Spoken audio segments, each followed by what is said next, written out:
Ceyhan suyu gibi bahar ayında, niye dolu dolu akar gözlerin? İliler gezersin bahar ayında, yavru ceylan gibi akar gözlerin, yar yar gözlerin, yar yar gözlerin, yar yar gözlerin, yar yar. Yavru ceylan gibi akar gözlerin, yar yar gözlerin, dost dost gözlerin, yar yar gözlerin, yar yar.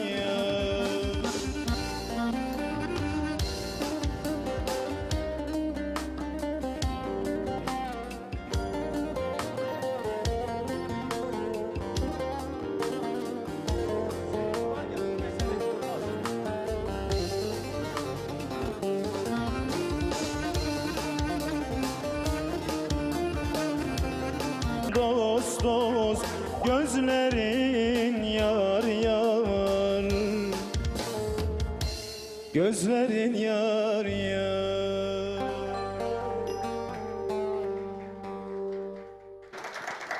Efendim, yepyeni bir çarşamba akşamından Anadolu Rüzgarı programından herkese selamlar, saygılar. Ekin TV ekranlarına öncelikle hoş geldiniz, sefalar getirdiniz. Stüdyomuza gelen sevgili dostlarımız hoş geldiniz, sefalar getirdiniz.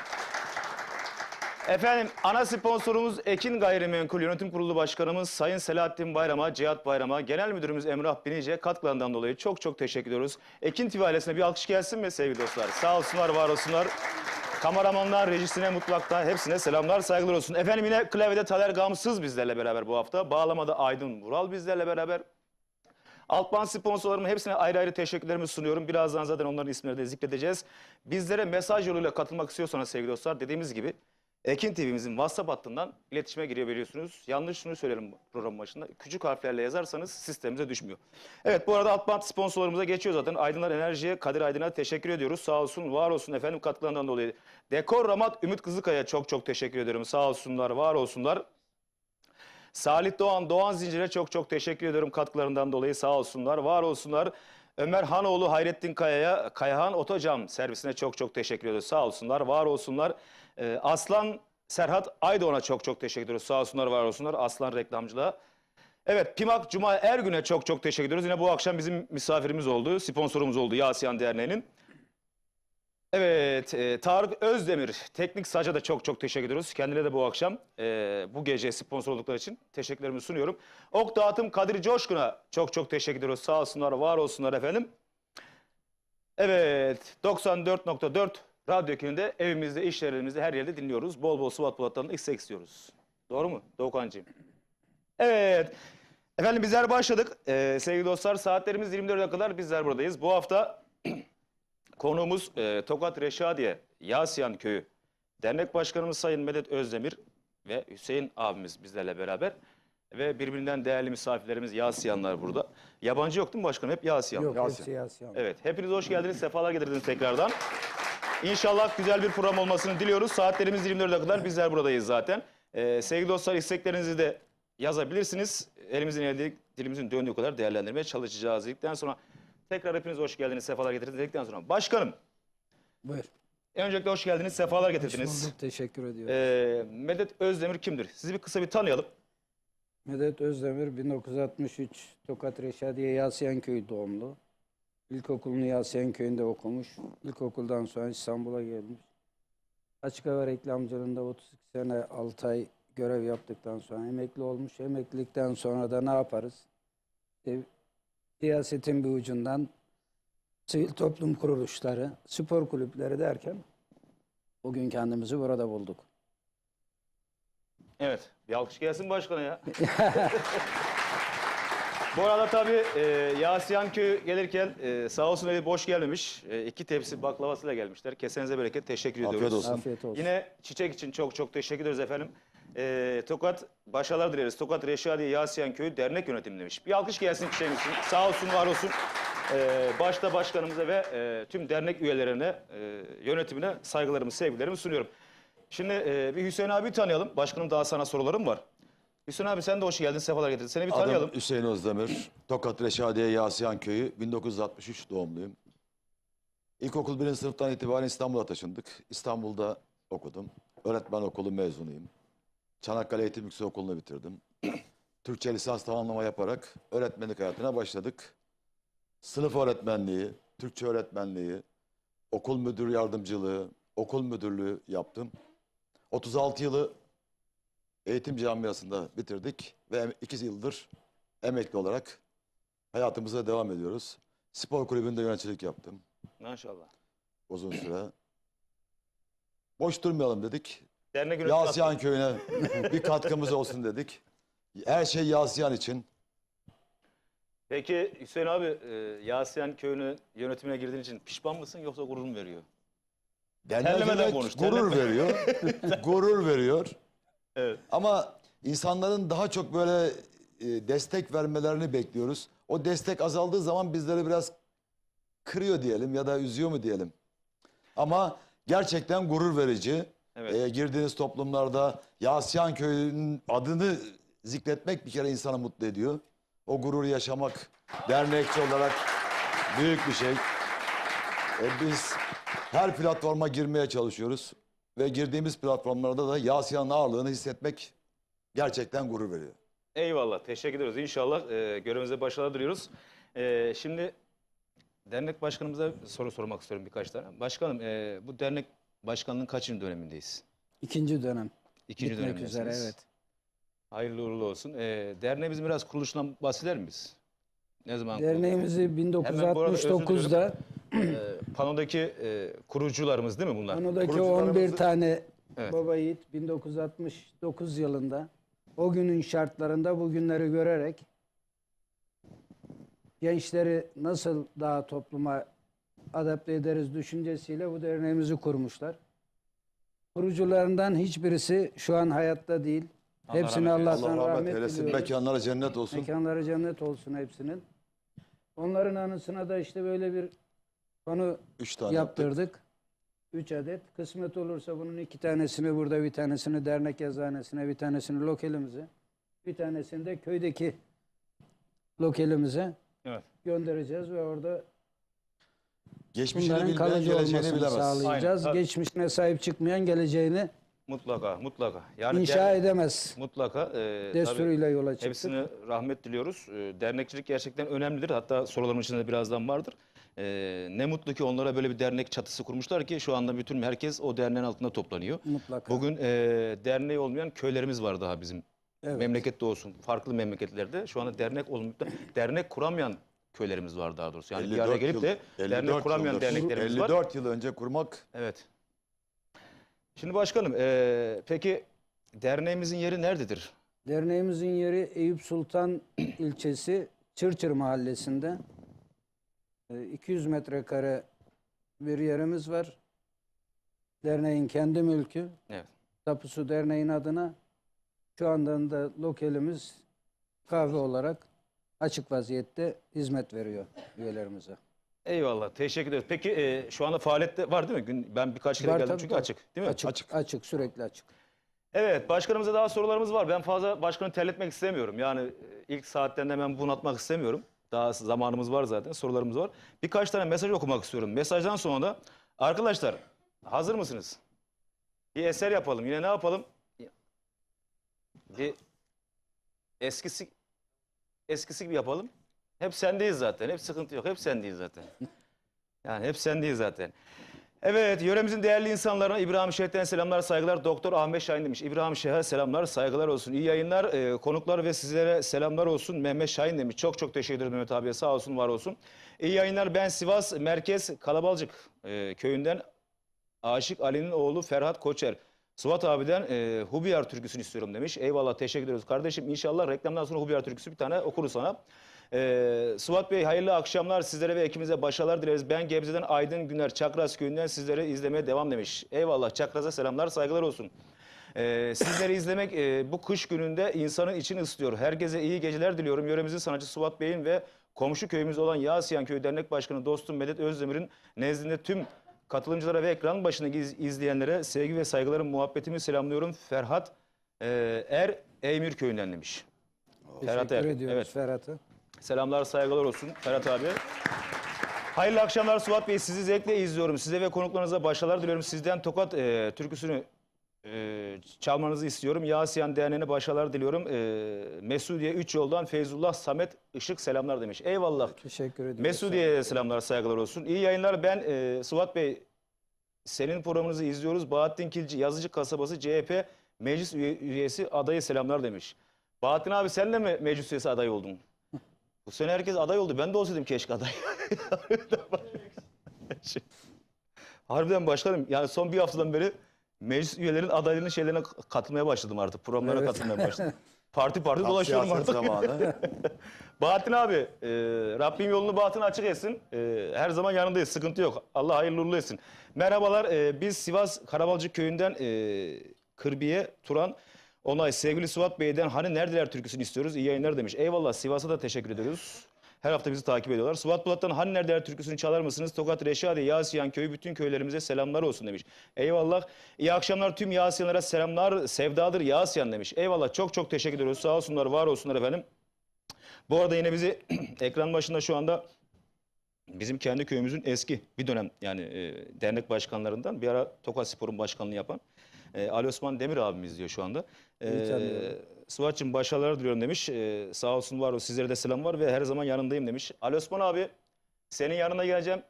2 tane eser yapıyoruz. İnşallah Cuma günü kayıtlara gireceğiz. Senden de bir sponsorluk bekliyorum artık. Bir Baydallı olarak 2 tane eser yaptık. Bu arada Yakışır, eser Baydallı'ya derken... yakışır. Efendim abi? Baydallı'ya yakışır. Baydarlı yakışır. Eyvallah, teşekkür ediyoruz. Evet, biraz ondan bahsedelim. 2 tane eserimiz var. Sarı Saçlım bir tanesi hareketli, bir tanesi de Güneyli Güzel diye bir eser yaptık. Onların inşallah Cuma günü aranjmanını yapacağız. Yine stüdyo halkı sürekli farkıyla. Tabii sponsor olan bir dünya dostumuz var. Bunların içinde Kadir Coşkun, Ali Şahin, Mahmut Bayram, Ayhan Coşkun, Yılmaz Bekçi, Ümit Kızılkaya, Şenol Türk Yılmaz gibi sevdiğimiz abilerimiz de sponsor oldu ve görüşmek isteyen de yaklaşık 5-10 tane iş adamımız daha var sırada. Hepsine ayrı ayrı teşekkür ediyorum ilgilerinden, alakalarından dolayı. Sağ olsunlar, var olsunlar. Bu arada klibimize de 15 tane sponsor limiti koyduk sevgili dostlar. Çünkü hani sponsor bulmak önemli değil. Klibin son 30 saniyesinde ben böyle çok görüntü kalabalığı istemediğim için limitli sponsoru koyduk. Onun için 15 taneyi zaten şu anda 10 tanesini garantiledik. Bir 5 tane daha bulursak inşallah 2 tane eserimizin de klibini çekeceğiz. Yılbaşından sonra sizlerle beraber olacak. Katkılarından onlara bir kez daha teşekkür ederiz dedikten sonra gelsin bakalım o zaman bir türkü yapalım. Ekran başını fazla sıkmayalım.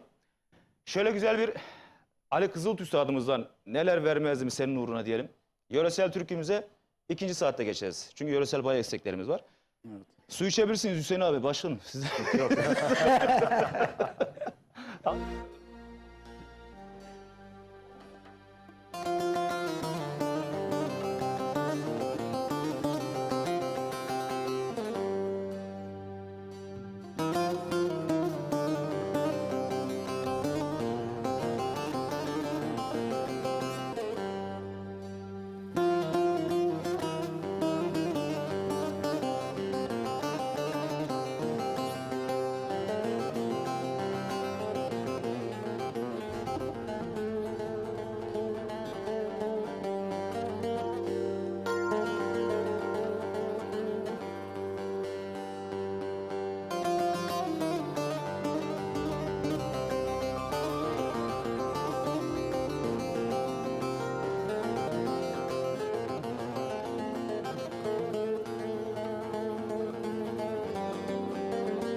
Neler vermez idim onun uğruna. Gelse de bulursak ne dem eskisi gibi.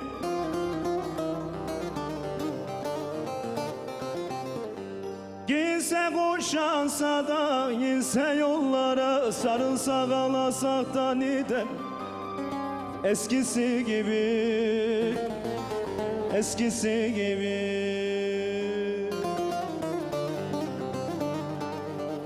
Giyse Gitse kuşansa da inse yollara, sarılsa kalasa da nidem eskisi gibi.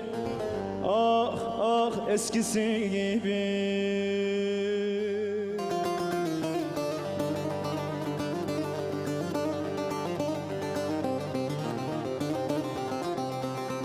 Kuru ekmeklerden trit yapardım. Yavan yakşı demez kaşık atardım. Uyumazdık günü güne katardık. Gelse de otursak eskisi gibi. Gelse de otursak eskisi gibi.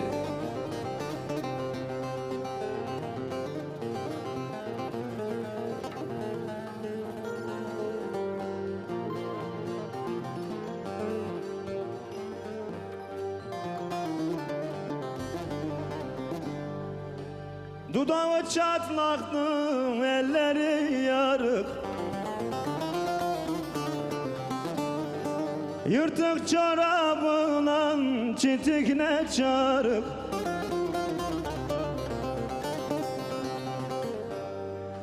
Başına çalınsın felek felekte verdiğin varlık. 15'ine döndür bizi eskisi gibi. Eskisi gibi.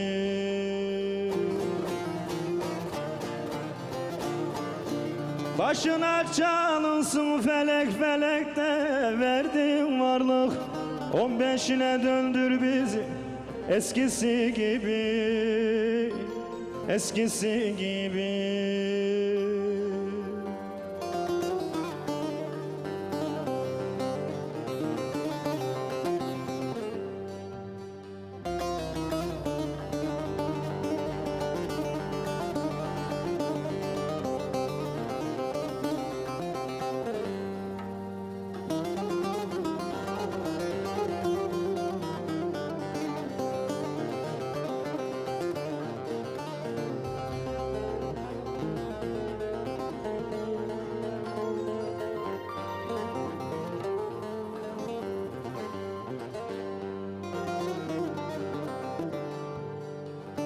Gecelerden kalkar dokurdu halı.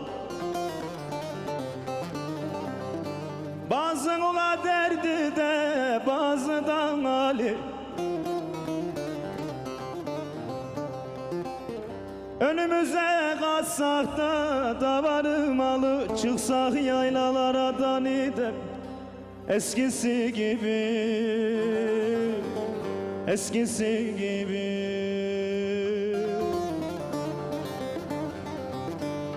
Önümüze kaçsak da davarı malı, çıksak yaylalara da nidem eskisi gibi. Ah ah eskisi gibi.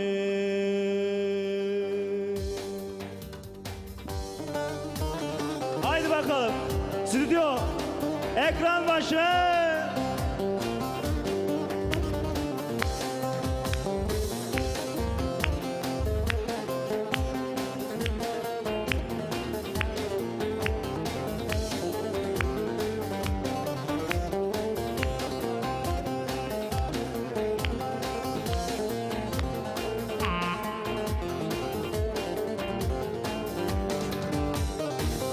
Aramıza da girmiş dağlar denizler, dağlar denizler.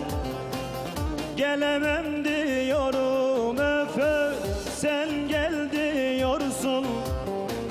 Kar yağmış yollara, örtülmüş izler, örtülmüş izler. Bulamam diyorum öf sen bul diyorsun, sen bul diyorsun. Bulamam diyorum öf sen bul diyorsun, sen bul diyorsun.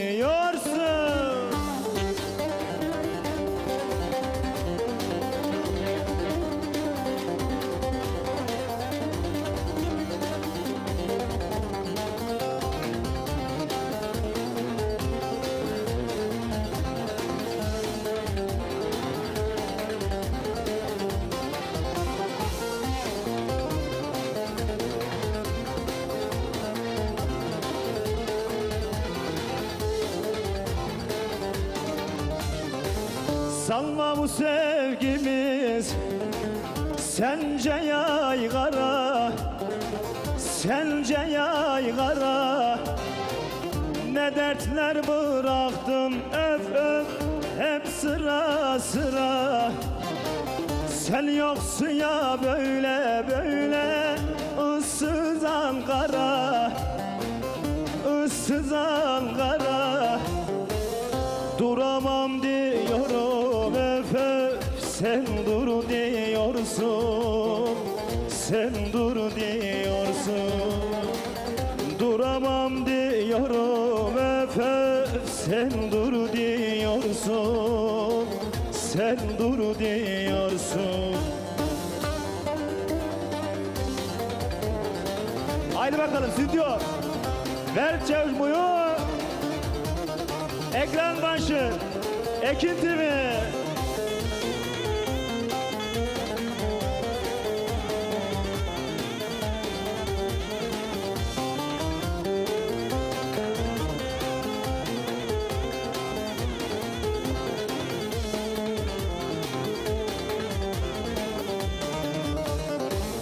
Kızıltığım baharımı yazımı, heyecan yazımı. Hangi kalem yazmış öf öf benim yazımı, benim yazımı. Dert ortağım olan dertli sazımı, dertli sazımı. Çalamam diyorum öf öf sen çal diyorsun, sen çal diyorsun. Çalamam diyorum öf öf sen çal diyorsun, sen çal diyorsun.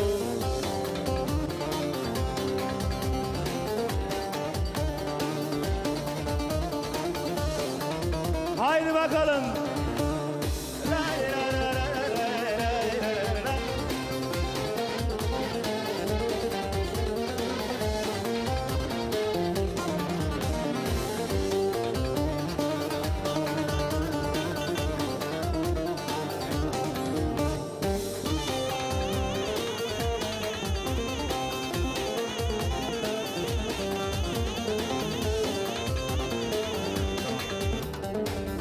Mevlam birçok dert vermiş, beraber derman vermiş. Mevlam birçok dert vermiş, beraber derman vermiş.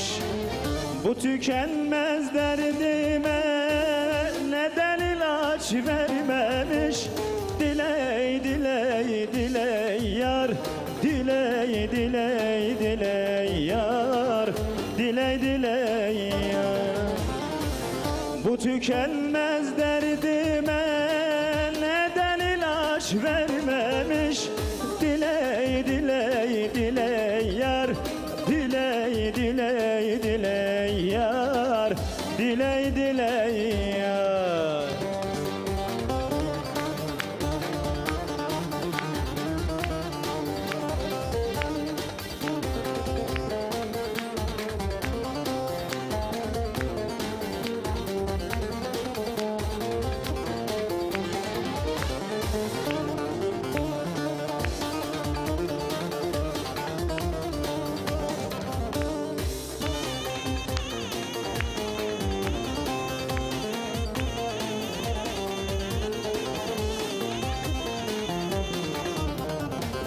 Fanidir dünya fani, alır da vermez yari. Fanidir dünya fani, alır da vermez yari. İçimdeki dertleri tabipler de bilmedi. Diley diley diley yar, diley diley diley yar, diley diley yar. İçimdeki dertleri tabipler de bilmedi. Diley diley diley yar, diley diley diley yar, diley diley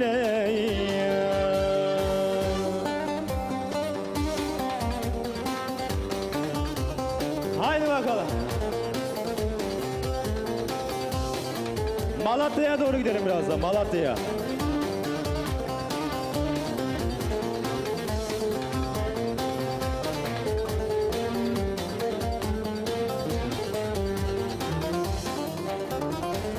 Kayanın dibinde oy oy, mal mı yayılır oy oy, mal mı yayılır oy oy, döşeğin üstüne de oy oy, nar mı soyulur oy oy, nar mı soyulur oy.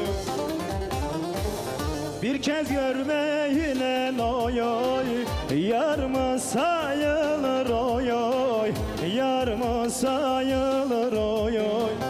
Gecesi gündüzü de oy oy, bir olmayınca oy oy, bir olmayınca oy. Gecesi gündüzü de oy oy, bir olmayınca oy oy, bir olmayınca oy oy. Efendim kısa bir reklamlar. Reklamlardan sonra Anadolu Rüzgarı tüm hızla devam ediyor. Hiçbir ayrılmıyoruz efendim.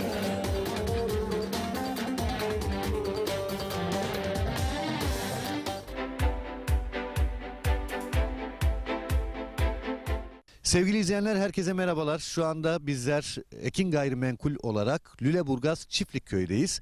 Çiftlikköy'de çok güzel bir projeye imza attık. Bu bölgede 3 ayrı etapımız var. Şu anda 1. etap üzerindeyiz. Gerçekten havası güzel, oksijeni bol. Ben de köy hayatını özledim diyenler varsa aranızda ve yatırım yapmak istiyorum diyenler varsa 1. etapta yerinizi almakta geç kalmayın. 300 metrekare parsellerimiz 329.000 TL yerine 289.000 TL.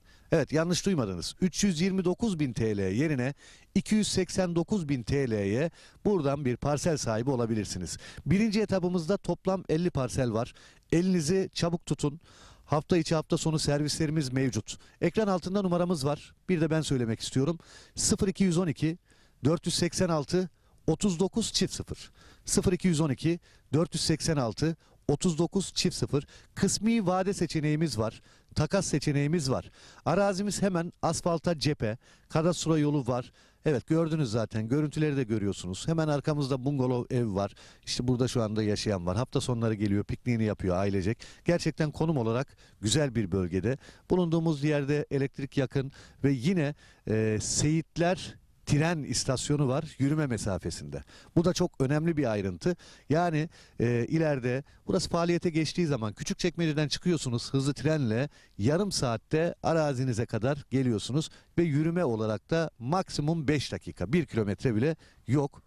Tren istasyonu durağına, bu durakta oradan Babaeski'ye daha önce satmış olduğumuz yerlere kadar gidebiliyorsunuz. Evet, 300 metrekare parsellerimiz 329.000 TL yerine 289.000 TL. 0212 486 39 0. 0212 486 39 0. Lüleburgaz'ı benim anlatmama gerek yok. Lüleburgaz'ı herkes biliyor. Biliyorsunuz Kırklareli'nin en büyük ilçelerinden birisi, organize sanayi bölgesiyle. Binlerce çalışan var sanayi bölgesinde. Yüzlerce fabrika var. Bu bölgeden yer aldığınız zaman kazanmama şansınız yok. Biz bu zamana kadar yapmış olduğumuz projelerde 1'e 2, 1'e 3, 1'e 5 kazananları biliyoruz. Evet, bütün projelerimiz kazançlı alışveriş. O yüzden sizler de Lüleburgaz Çiftlikköy'den gelin bir parsel sahibi olun.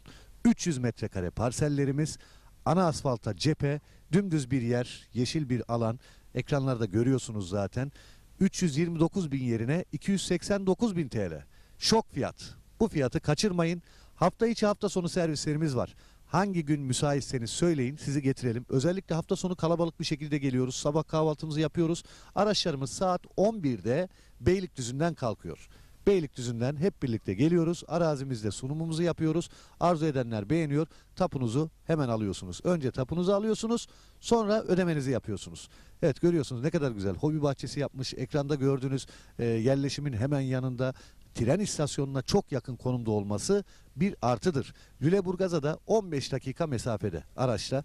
Lüleburgaz gerçekten çok büyük bir sanayi kenti, organize sanayi bölgesi. Bu bölgeler, işte denize yakın bölgeler, nüfusun arttığı bölgeler ve sanayiye yakın olan bölgelerden arazi, toprak sahibi olduğunuz zaman mutlak kazanıyorsunuz. Minimum 1'e 2 diyebilirim. Yani seneye burası şu anda 289 bin liraya zaten indirimli alıyorsunuz. Bakın 40 bin TL bir indirim var. Seneye belki burası işte 600 bin lira olacak. O yüzden bu fırsatı iyi değerlendirin diyorum. 300 metrekare. Ha, arzu edenler vardır, ben 600 metrekare alacağım diyordur. Alabilirsiniz. Yeri görmeden karar vermeyin. Gördüğünüz zaman zaten anlattığımızı göreceksiniz. Burada Çiftlikköy bölgesinde 3 etapımız var. Şu anda 1. etapta satışımız başladı. 1. etapta benim bulunduğum yer. Evet, kadastro yolunun şu anda ben üzerindeyim. Arkamda bungalov ev var. Hobi bahçesi yapılmış, etrafı çevrilmiş. Sizler de aynı şekilde yapabilirsiniz. Yine drone çekimlerimizde görüyorsunuz, işte yine hobi bahçeleri var, evler var, binalar var. İnsanlar burada bir yaşam sürüyor. Yaşam merkezinin hemen yanı başında ve özellikle söylüyorum, burası çok önemli, tren istasyonuna yürüme mesafesinde ve bu fırsatı da değerlendirin derim. Ekin Gayrimenkul olarak bu zamana kadar hep kazandırdık. Bundan sonra da kazandırmaya devam edeceğiz. Etap 1. 0212 486 39 0 329 bin TL yerine kısa süreliğine 289 bin TL. Çağrı atmanız yeterli. Hemen tapunuzu alıyorsunuz. Bundan kolayı yok. Evet, dediğim gibi belki yetişmeyebilir paranız. Kısmi vade seçeneğimiz var. Takas imkanımız var. Evet, 300 metrekareden başlıyor. 600 alabilirsiniz. Bir dönüme yakın alabilirsiniz. Artık hem bütçenize hem zevkinize göre. Yer çok güzel. Dümdüz bir alan. Ana asfalta cephe. Hızlı tren istasyonuna yürüme mesafesinde. Kadastro yolunun yanında. Yerleşime yakın. Lüleburgaz Sanayi Bölgesi ve Çiftlikköy'ünün içinde 1. etap. 329 bin TL yerine 289 bin TL kısa süreliğine. Bu fırsatı değerlendirin. Numaramızı tekrar ediyorum. 0212 486 39 0. Çağrı atmanız yeterli. 0212 486 39 0.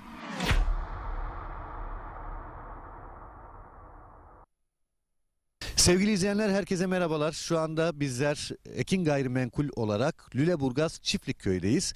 Çiftlikköy'de çok güzel bir projeye imza attık. Bu bölgede 3 ayrı etapımız var. Şu anda 1. etap üzerindeyiz. Gerçekten havası güzel, oksijeni bol. Ben de köy hayatını özledim diyenler varsa aranızda ve yatırım yapmak istiyorum diyenler varsa 1. etapta yerinizi almakta geç kalmayın. 300 metrekare parsellerimiz 329 bin TL yerine 289 bin TL. Evet, yanlış duymadınız. 329 bin TL yerine 289 bin TL'ye buradan bir parsel sahibi olabilirsiniz. 1. etapımızda toplam 50 parsel var. Elinizi çabuk tutun.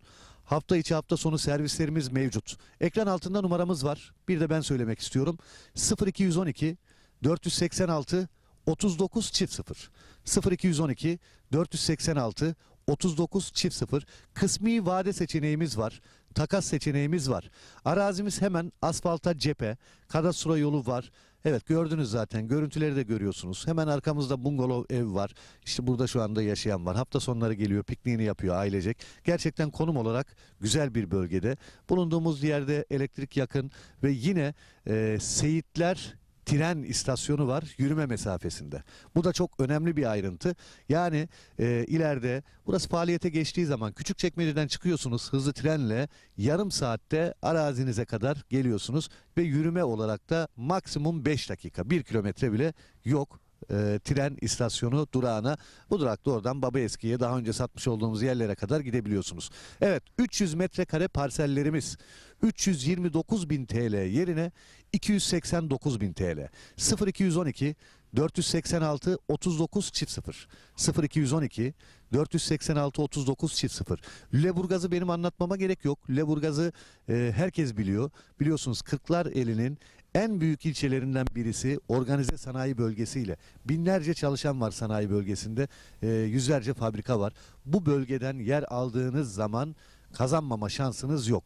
Biz bu zamana kadar yapmış olduğumuz projelerde 1'e 2, 1'e 3, 1'e 5 kazananları biliyoruz. Evet, bütün projelerimiz kazançlı alışveriş. O yüzden sizler de Lüleburgaz Çiftlikköy'den gelin bir parsel sahibi olun. 300 metrekare parsellerimiz, ana asfalta cephe, dümdüz bir yer, yeşil bir alan. Ekranlarda görüyorsunuz zaten. 329 bin yerine 289 bin TL. Şok fiyat. Bu fiyatı kaçırmayın. Hafta içi hafta sonu servislerimiz var. Hangi gün müsaitseniz söyleyin, sizi getirelim. Özellikle hafta sonu kalabalık bir şekilde geliyoruz. Sabah kahvaltımızı yapıyoruz. Araçlarımız saat 11'de Beylikdüzü'nden kalkıyor. Beylikdüzü'nden hep birlikte geliyoruz. Arazimizde sunumumuzu yapıyoruz. Arzu edenler beğeniyor. Tapunuzu hemen alıyorsunuz. Önce tapunuzu alıyorsunuz, sonra ödemenizi yapıyorsunuz. Evet, görüyorsunuz ne kadar güzel. Hobi bahçesi yapmış. Ekranda gördüğünüz yerleşimin hemen yanında, tren istasyonuna çok yakın konumda olması bir artıdır. Lüleburgaz'a da 15 dakika mesafede araçla. Lüleburgaz gerçekten çok büyük bir sanayi kenti, organize sanayi bölgesi. Bu bölgeler, işte denize yakın bölgeler, nüfusun arttığı bölgeler ve sanayiye yakın olan bölgelerden arazi, toprak sahibi olduğunuz zaman mutlak kazanıyorsunuz. Minimum 1'e 2 diyebilirim. Yani seneye burası şu anda 289 bin liraya zaten indirimli alıyorsunuz. Bakın 40 bin TL bir indirim var. Seneye belki burası işte 600 bin lira olacak. O yüzden bu fırsatı iyi değerlendirin diyorum. 300 metrekare. Arzu edenler vardır, ben 600 metrekare alacağım diyordur. Alabilirsiniz. Yeri görmeden karar vermeyin. Gördüğünüz zaman zaten anlattığımızı göreceksiniz. Burada Çiftlikköy bölgesinde 3 etapımız var. Şu anda 1. etapta satışımız başladı. 1. etapta benim bulunduğum yer. Evet, kadastro yolunun şu anda ben üzerindeyim. Arkamda bungalov ev var. Hobi bahçesi yapılmış, etrafı çevrilmiş. Sizler de aynı şekilde yapabilirsiniz. Yine drone çekimlerimizde görüyorsunuz işte. Yine hobi bahçeleri var, evler var, binalar var. İnsanlar burada bir yaşam sürüyor. Yaşam merkezinin hemen yanı başında ve özellikle söylüyorum, burası çok önemli. Tren istasyonuna yürüme mesafesinde ve bu fırsatı da değerlendirin derim. Ekin Gayrimenkul olarak bu zamana kadar hep kazandırdık. Bundan sonra da kazandırmaya devam edeceğiz. Etap 1. 0212 486 39 çift 0 329 bin TL yerine kısa süreliğine 289 bin TL. Çağrı atmanız yeterli. Hemen tapunuzu alıyorsunuz. Bundan kolayı yok. Evet, dediğim gibi belki yetişmeyebilir paranız. Kısmi vade seçeneğimiz var. Takas imkanımız var. Evet, 300 metrekareden başlıyor. 600 alabilirsiniz. Bir dönüme yakın alabilirsiniz. Artık hem bütçenize hem zevkinize göre. Yer çok güzel. Dümdüz bir alan. Ana asfalta cephe. Hızlı tren istasyonuna yürüme mesafesinde. Kadastro yolunun yanında. Yerleşime yakın. Lüleburgaz Sanayi Bölgesi ve Çiftlikköy'ünün içinde 1. etap. 329 bin TL yerine 289 bin TL kısa süreliğine. Bu fırsatı değerlendirin. Numaramızı tekrar ediyorum. 0212 486 39 çift 0. Çağrı atmanız yeterli. 0212 486 39 çift 0.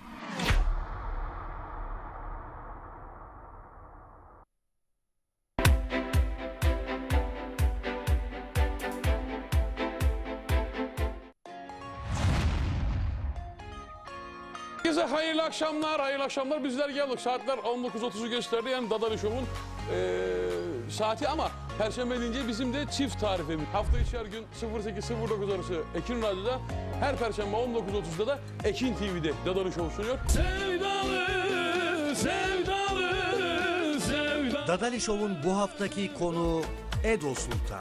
Hangi dala el attımsa kırıldı. Bölü bölü sustu güller soldu şansıma. Ellerin koynunda yari var iken. Hazır mısın? Hazır mısın bebeğim?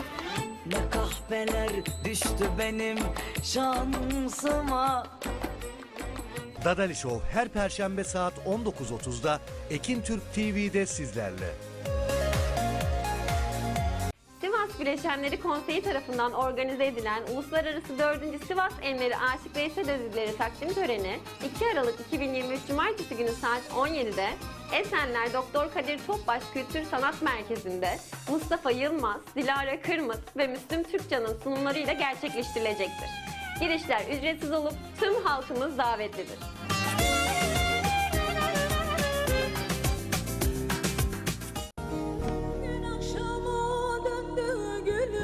yeni sezonda Mehtap Koç rüzgarı esmeye devam ediyor. Kalbim toplu şen olur le le le. Kainatın aynası yanmadım ki ben bir insanım.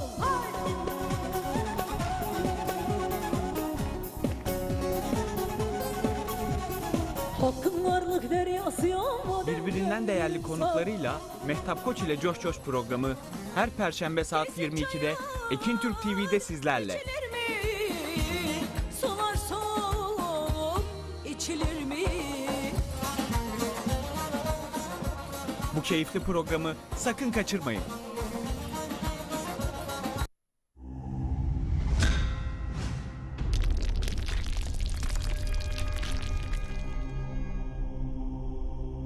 Bizi izlemeye devam edin. Haydi bakalım. Ekin TV, Anadolu Rüzgarı, ver coşkuyu. Yansıyan.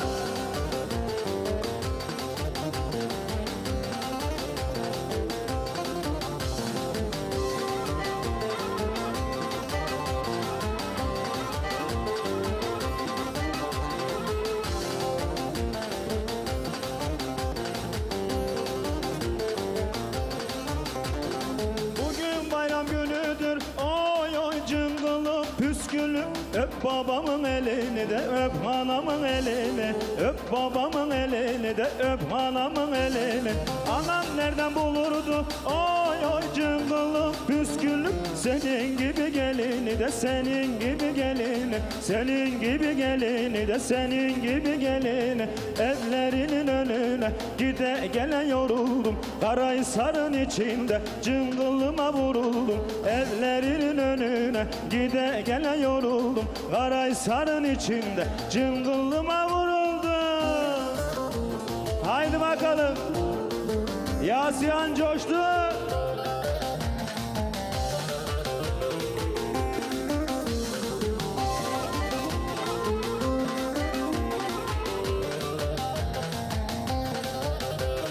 Benim ilaya ilaya oy oy cıngılım püskülüm. Gelenin alacağım da gelenin alacağım. Gelenin alacağım da gelenin alacağım.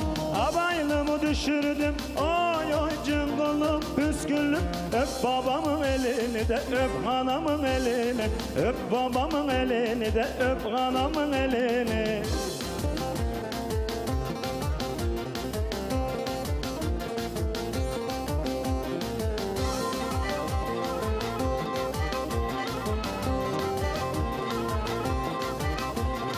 Buraya buraya gel buraya buraya. Buraya buraya gel buraya buraya. Sen gelmezsen buraya da ben geleceğim oraya. Sen gelmezsen buraya da ben geleceğim oraya. Akıncıların gülü gelmezse kendi bülü. Alacağım başka yerde kalır boynu bükülü. Seveceğim başka yerde varır boynu bükülü. Mesudiye meletülü, göl ovalı göletülü.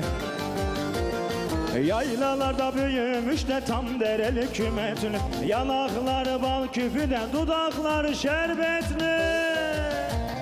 Hele hele hele.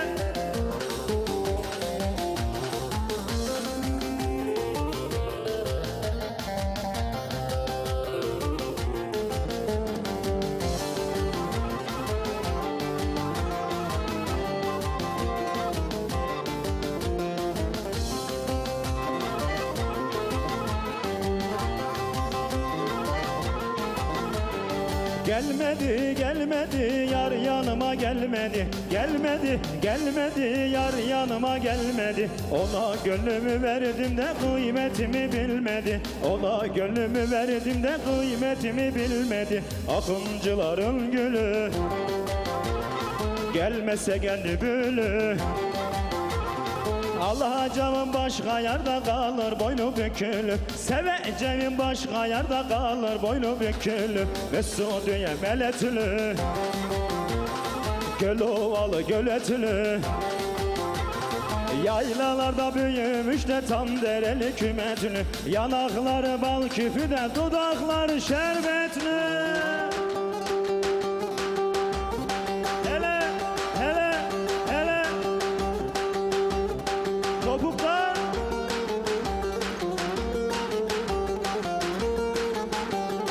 Ekin TV, Anadolu Rüzgarı.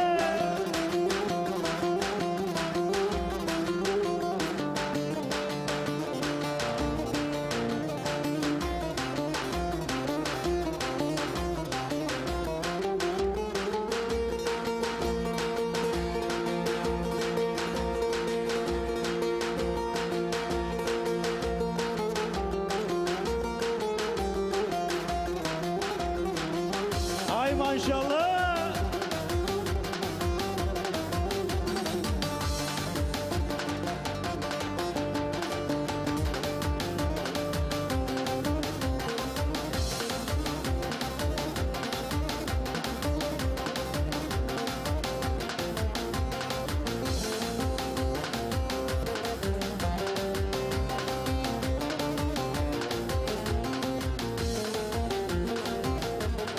Düğüne gidiyorlar güzeller güzeller, eğlenip gülüyorlar güzeller güzeller. Düğüne gidiyorlar güzeller güzeller, eğlenip gülüyorlar güzeller güzeller. İçlerinden birine güzeller güzeller, içlerinden birine güzeller güzeller. Hayranım biliyorlar güzeller güzeller, vurgunum biliyorlar güzeller güzeller. Oy güzeller güzeller güzeller güzeller, gerdana gül düzeller güzeller güzeller. Niye beni yüzerler güzeller?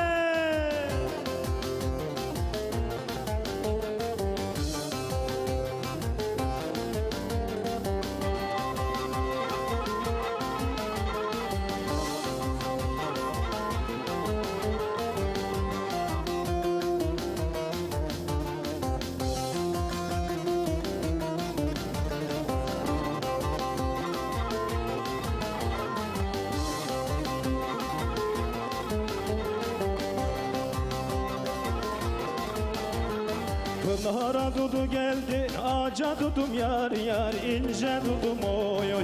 Elini yudu geldi, ağaca dudum yar yar, ince dudum oy oy. Kumar seni kırarım, ağaca dudum yar yar, ince dudum oy oy. Dudu geldi ne dedi, ağaca dudum yar yar, ince dudum oy.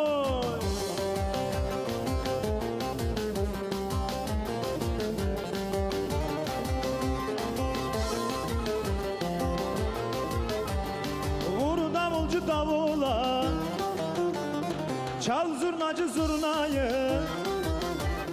Oğlanlar şöyle dursun, he canım he canım, he canım he canım. Kızlar çeksin horonu, kızlar çeksin horonu. Kenetleyin elleri, sallayın ben dilleri. Ne güzel horon oynar, alucra güzelleri. Ne güzel güzel oynar, yaslayan güzelleri.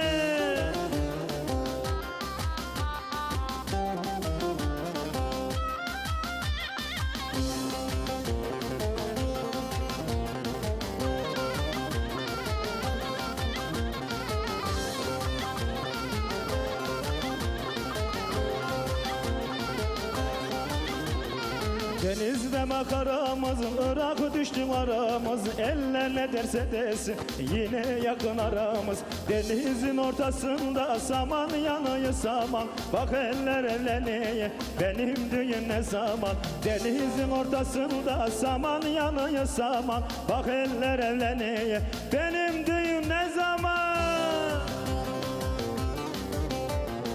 Hele hele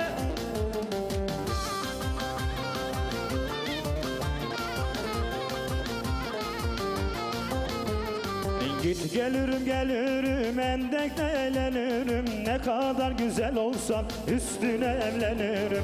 Git gelirim gelirim endekte eğlenirim. Ne kadar güzel olsan üstüne evlenirim. Denizin ortasında saman yanıyor saman. Bak eller evleniyor benim düğün ne zaman. Denizin ortasında saman yanıyor saman. Bak eller evleniyor benim düğün ne zaman.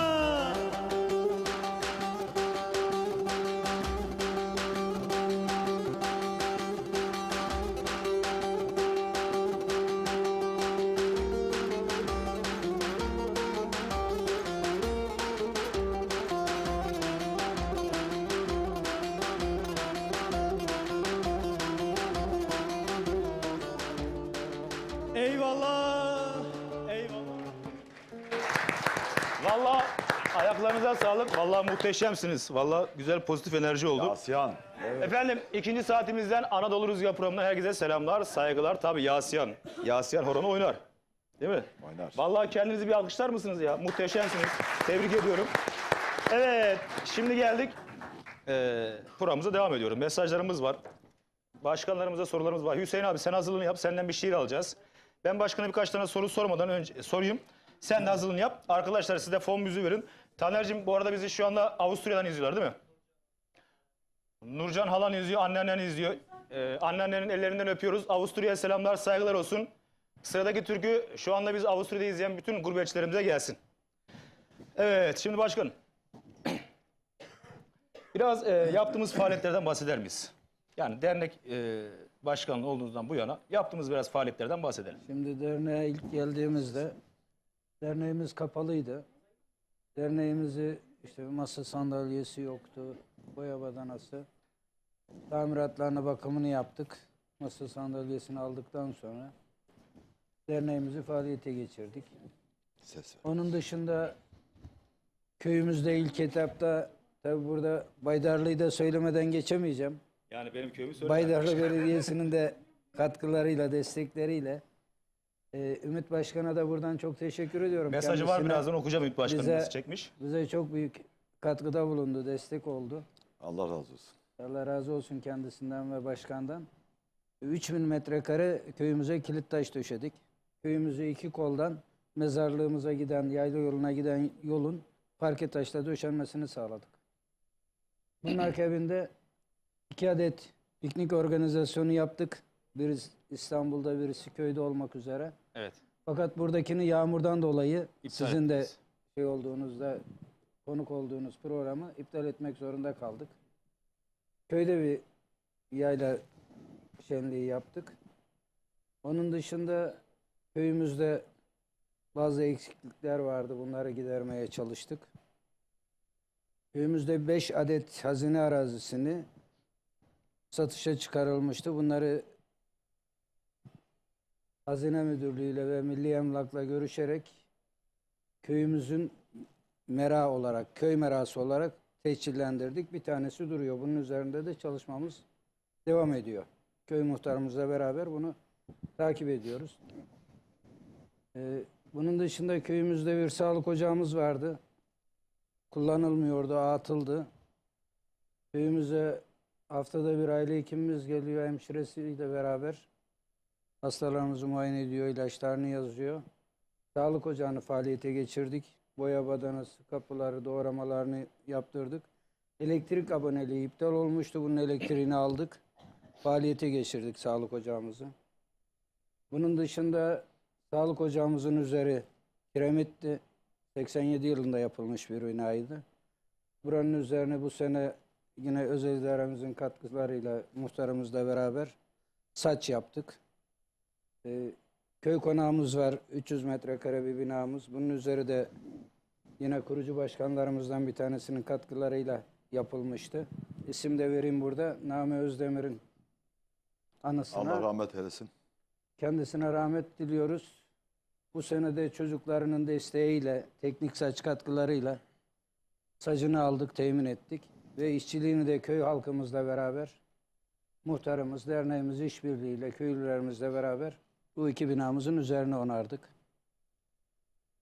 Derneğimizin lokal tapusu yoktu. Buranın da tapusunu işte belediyelerimizin katkılarıyla, üyelerimizin destekleriyle buranın da tapusunu almış bulunmaktayız. Derneğimizin kendi mülkü oldu, tapulu bir yeri oldu şu an. Bir takım faaliyetlerimiz tabii ki var. Ama zaman yetecek mi, yetmeyecek mi bilmiyorum. Projelerimiz var. Projem var başkanım. Peki Evet. bir sonraki kongre ne zaman? Tarih? Şubat'ta düşünüyoruz kongre yapmayı. Bu arada benim bugüne kadar açıklamadım ama buradan resmi olarak açıklamak istiyorum. Eyüp Sultan ilçesi Çırçır mahallesine muhtar adayı olarak Federasyona bağlı mı şu anda? derneğimiz şu an biz gelene kadar hiçbir federasyona bağlı değildi. Biz geldik. Bir elin nesi var, iki elin sesi var desturuyla yola çıkarak İSTOKDEF İstanbul Tokatlılar Derneği Federasyonu'na üyeyiz. TOKKON'a üyeyiz. Tüm Tokatlılar Federasyonu'na. Asya Tokatlılar Derneği'nin üyesiyiz. REDEF'te şu an işbirliği içerisindeyiz. İnşallah REDEF'e de Cavit Başkan'a da buradan selamlar sunuyorum. Cavit Başkanımız şu anda izliyor başkanım. Size de selam var. Reşadi Dernek Federasyon Başkanımız Cavit Gürün. Bana bir WhatsApp'tan mesaj atmış. Başkanımıza da selamlar, saygılar olsun. Tüm REDEF yönetimine de selamlar, saygılar olsun. Teklifleri oldu. REDEF yönetimine de buradan Sizi de saygılar bekliyoruz sunuyorum. bir an önce REDEF yönetimine. Ben de yönetimde olduğum için biliyorsun. Biliyorum, Ümit de yönetimde. Evet. Önce Redef'i bekliyoruz. Önce biz REDEF'i bekliyoruz ama. Önce biz Cavit Redef'i Başkanım bekliyoruz. duyduysa... O biliyor zaten. Kendisi de biliyor. Şimdi biz bir yere üye olmak için kendimiz müracaat etmiyoruz. Evet. İSTOKDEF bize geldi, TOKKON bize geldi, Asya Tokatlılar bize geldi. REDEF de bize gelirse neden olmasın? Şimdi başkanım, Cahit Başkanım Diyoruz. zaten bak buraya yazmış. Başarıların devamını diliyorum diye. En kısa zamanda derneğe ziyarete geleceğiz yazmış. Bekleriz. Başkanım Her şimdi zaman. yazdı. Her Başkanım zaman biraz mesajı kapımız uzun açık. yazdığı için ben fazla okumadım ama en kısa zamanda hatta başkanla ben de geleceğim. Söz veriyorum. Bekleriz her Bekleriz. zaman. Hadi bakalım. Kapımız açık her zaman. Şimdi yönetimden bahsettik. Yönetimimizde kaç kişi var başkanım? Yönetimimiz asil 7 kişiyiz. 7 yedek, 7 asil. Denetleme kurulumuz 3 asil, 3 yedek olmak üzere 20 kişiden oluşuyor. 400'e yakında üyemiz var. Üye sayımız da 400. Üye sayımız 400. Evet. Peki buradan üyelerimize seslenmek istediğiniz bir konu var mı? Mesela aidatlarını vermeyen varsa buradan söyleyelim isimlerini. Vallahi zaten çevrede şu an dernekleri geziyoruz, takip ediyoruz. Bizim derneğimizin üye aidatından az olan bir dernek daha yok. Ne kadar aidat? Yıllık 50 TL. Yıllık 50 Yıllık TL. 50 TL aidatımız var. Yıllık Bununla da ne kadar hizmet ederiz? Yıllık 50. Kamuoyuna bunu sunuyoruz yani. Evet 50 TL de olsa 100 TL de olsa tabii derneklerimize aidat verelim ama 50 TL de çok az başkanım ne yapıyorsunuz? Çok 50 az, TL? evet. Yani bir paket bile olmuyor. Yani onu Böyle şimdi döndürmeye telaffuz etmek istemiyorum burada. Böyle döndürmeye çalışıyoruz. İnşallah döndürürsünüz. Şimdi Hüseyin abiden güzel bir şiir dinleyeceğiz. Arkadaşlar bir fon müziği siz hazırlayın. Ben birkaç tane mesaj okuyayım. Hüseyin Kaya ailesiyle izliyor demiş. Hanımı bu köylü. Uğur Çoban'ın damadı oluyor kendisi demiş. Hüseyin Kaya bizim programcı arkadaşımız değil mi? Evet. Bizim Uğur Çoban'ın Programcı damadı, arkadaşımız Hüseyin rahmetli Kaya Uğur Çoban. ve ailesi izliyor. Selamlar saygılar olsun buradan ailesine de. Uğur Çoban'ın damadı Uğur'a oluyor da buradan kendisi rahmet demiş. dileyelim. Evet. Uğur kardeşimiz genç yaşta kaybettik. Allah Hüseyin rahmet Kaya'da eylesin. selamlar saygılar olsun değerli kardeşimize. Sanatçı, programcı arkadaşımız. Pazartesi günleri yapıyor değil mi? Pazartesi günleri. Doğukancığım beni niye şaşırtıyorsun? Pazartesi 17.30, 9.30 değil mi? Evet 19.30'da güzel program yapıyor. Selamlar saygılar olsun. Cihat abi. Oy, 19.30 tamam. Şimdi hazır mıyız Hüseyin abi? Hazırız, sıkıntı yok. Güzel bir şiir alalım bakalım. Derneğimizin Şimdi yani yöremizin değerlerine sahip çıkmamız lazım. Mutlaka. Şimdi yöremizin değerlerine sahip çıkmazsak gelecekte de bizlere sahip çıkılmaz. Dolayısıyla birlik ve beraberliği devam ettirmek için yöremizin değerlerine sahip çıkmamız lazım. Raif abimiz de bizim yöremizin bir değeriydi. Çeşitli gazetelerde köşe yazarlığı yapan, yıllarca köyümüzün genel kurullarında divan başkanlığı yaparak bizim birlik ve beraberliğimizi sağlayan değerli bir abimizdi. Kısa süre önce vefat etti. Allah rahmet eylesin. Aramızdan ayrıldı. Allah rahmet eylesin. Mekanı cennet olsun. Allah ailesine sabır versin. Raif abi hem gazetelerde yazı yazıyor hem de şiirleri de vardı. Köyünü seven, köyüne aşık birisi olduğu için de ben onun şiirini seslendirmek istiyorum. Ruhuna hitaben. O zaman mikrofonu sana verelim Hüseyin abi. Alkışlar eşliğinde. Hadi bakalım arkadaşlar bir fon müziği verin. Ben okumayacağım bir şey. Hüseyin abi sadece şiir okuyacak.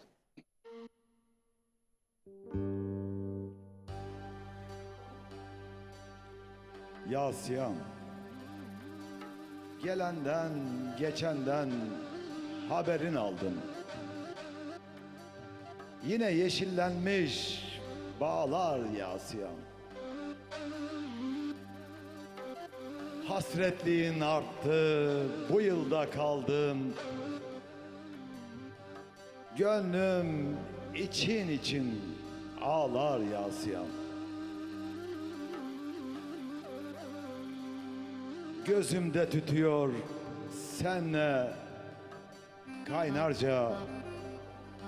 Diz boyu büyümüş tarlada yonca. Gelecek yıl belki giderim anca. Rengarenk açılmış bağlar yasyan. Sennenin altından bakınca köye sevinir birileri geliyor diye.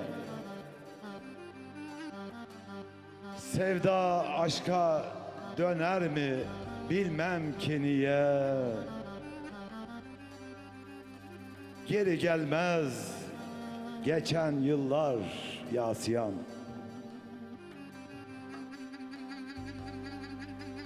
Çamlar parfüm olmuş, koku yayıyor.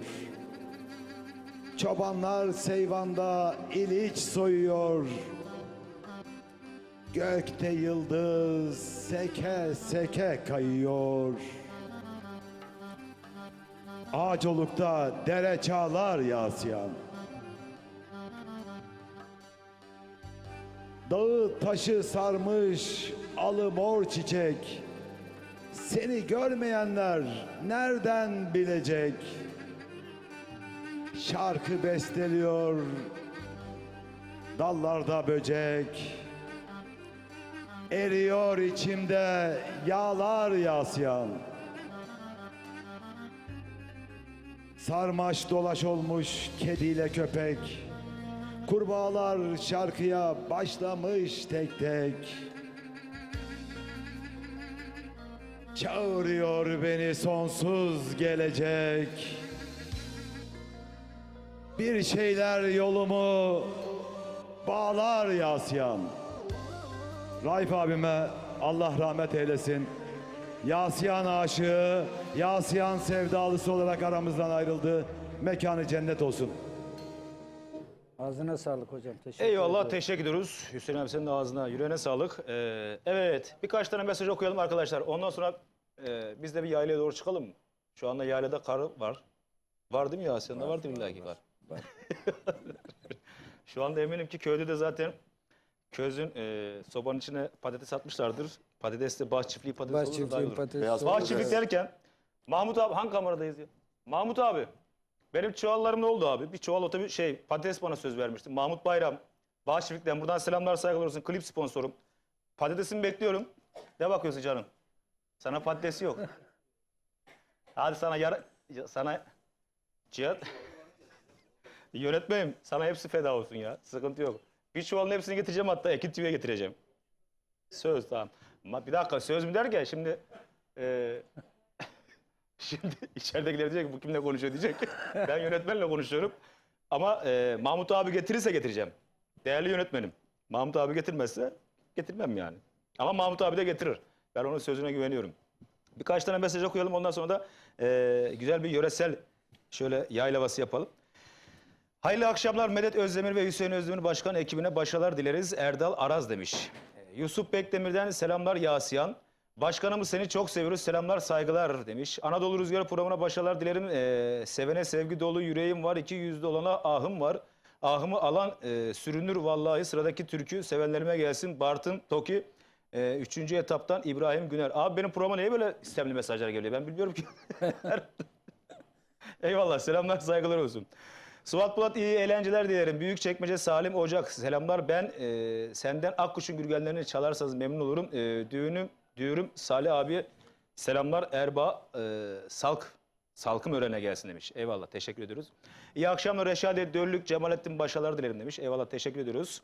Sevgili hemşerim Suat Bey, oğlumun şehri Artova'dan iyi akşamlar. Bir Tokat türküsü istirham ederim.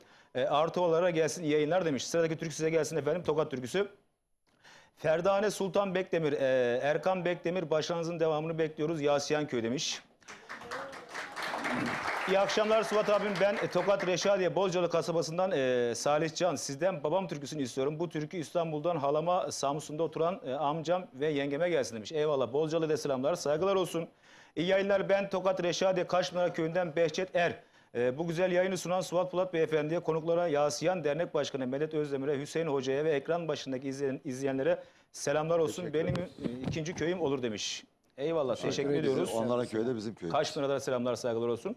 Ben Yasiyan Köyü Muhtarı Sinan Meydan Sayın Dernek Başkanımın yönetimine ve değerli Yasiyan köylerimize selamlar ve yöremizin değerli sanatçısı Suat Polat Bey'e başarılar diliyorum. İyi yayınlar demiş. Çok teşekkür ederiz muhtarımıza, sağ olsun, var olsun efendim. Merhabalar, ben Reşadiye Güvenlik Köyü'nden Fatih Bayram. Ekin TV ailesine selamlar. Sıradaki türküyü bayram bile armağan ediyorum demiş. Eyvallah, teşekkür ediyoruz. Güvenlik Köyü'ne de selamlar, saygılar olsun buradan değerli patronumuzun köyü. Güvendik, yeni ismi eski isminden neydi? Kovanı. Kovanı. Biliyorum ben Kovanı. Buğdaycılar. Cihat abi biliyorum Kovanı. Buğdaycılar. Selamlar, saygılar olsun. Selahattin Bayram'a da bu aradan selamlar, saygılar olsun.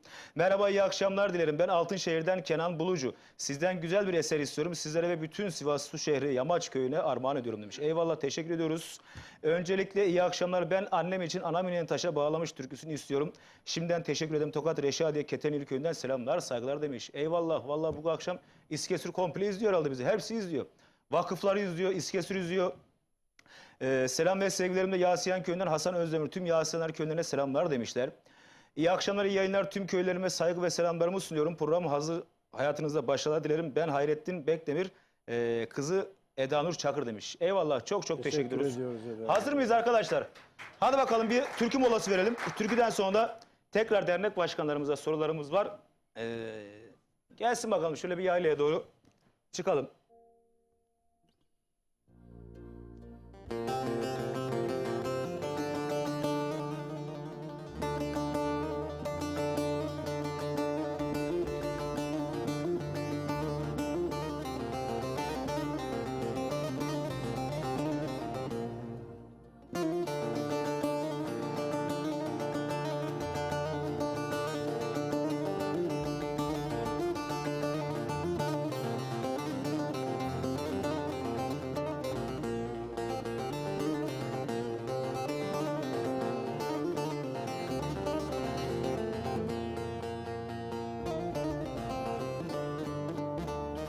Yaylam senin üstüne de yağmaz mı dolu, yağmaz mı dolu, yağmaz mı dolu? Yarimden ayrılanlar da olmaz mı deli, olmaz mı deli?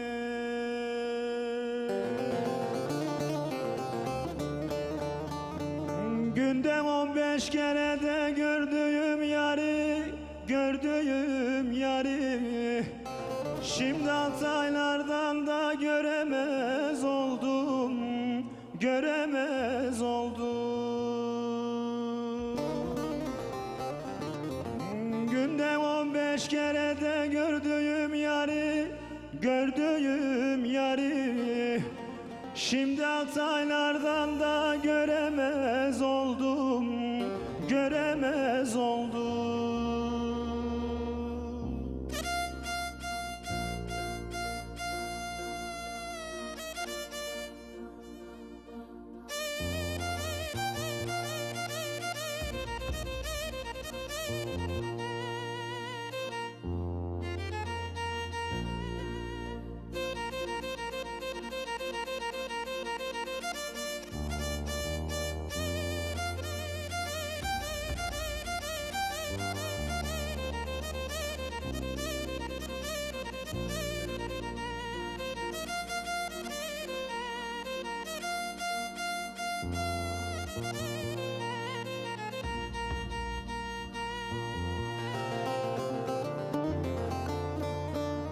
Kara saban ile de ekin ekenler, ekin ekenler. 50 kaluç ile de buğday biçenler, buğday biçenler.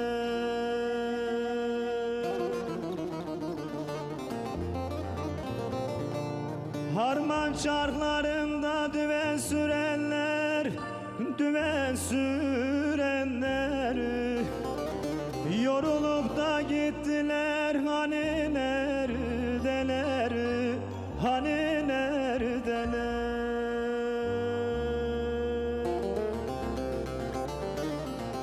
Harman çarklarında düve sürenler, düve sürenler. Yorulup da gittiler hani neredeler, hani neredeler.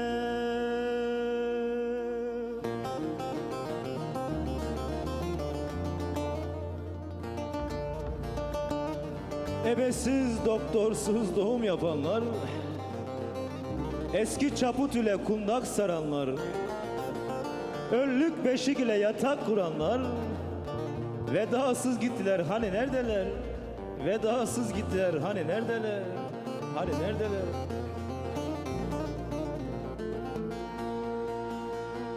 Aslan çayırında çekme vedenler, çekme vedenler. Ere kargasında da koyun güdenler, koyun güdenler.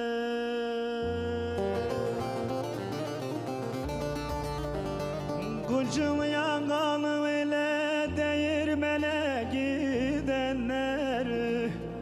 Niye gelmiyorlar da hani neredeler, hani neredeler. Kılçılayan kanı ile değirmene gidenler.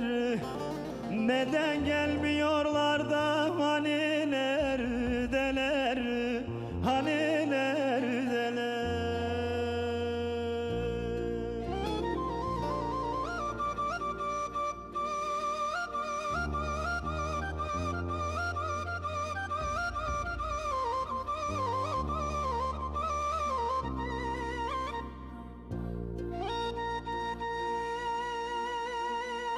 Çaman arkasında sığır güdenler, sırtında örküle odun edenler, zor taşına varınca bayram edenler, vedasız gittiler, vedasız gittiler hani neredeler, hani neredeler.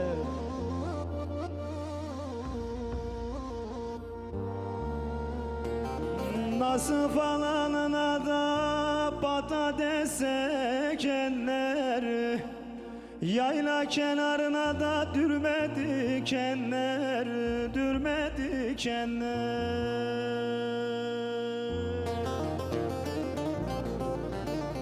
Çoban seyvanında gece yatanlar, gece yatanlar. Neden gelmiyorlar da hani neredeler, hani neredeler.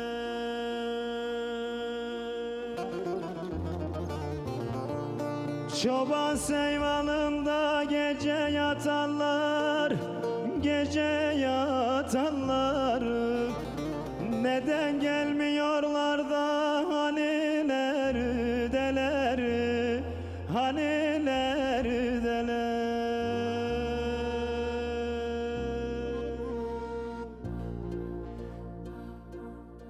Yayladan gelen güzel, yaylada kar var mı ola? Yar yoluna ölene, sorgu sual var mı ola? Yar yoluma ölene, sorgu sual var mı ola?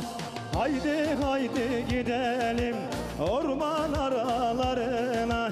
Doktor ilaç vermiyor sevda yaralarına. Doktor ilaç vermiyor sevda yaralarına.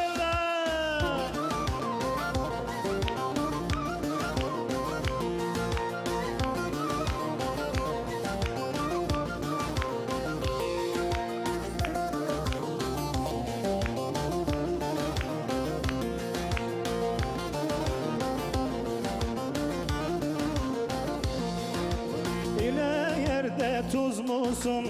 Gelin misin kız mısın? Bu gece geleceğim. Evde yalnız musun? Bu gece geleceğim.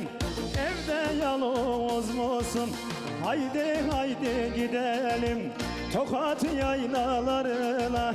Doktor ilaç vermiyor sevda yaralarına. Haydi haydi gidelim orman aralarına. Doktor ilaç vermiyor sevda yaralarına. Hele hele hele hele ekran başı stüdyo ver coşkuyu Anadolu rüzgarı.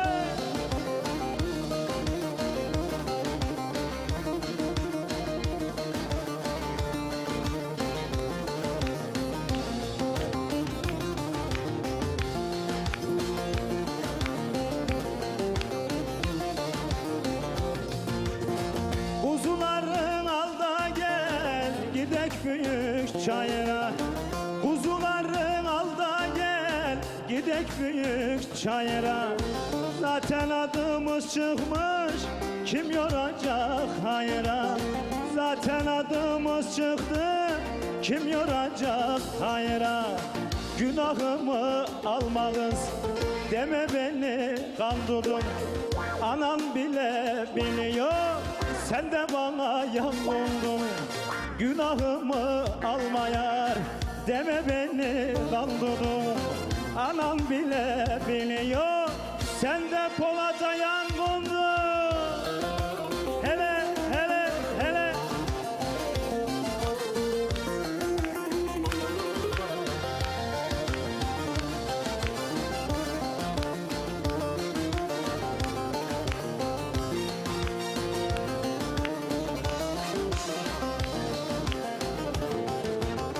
Kurt Gölü'ne doğru gel kadasını aldım.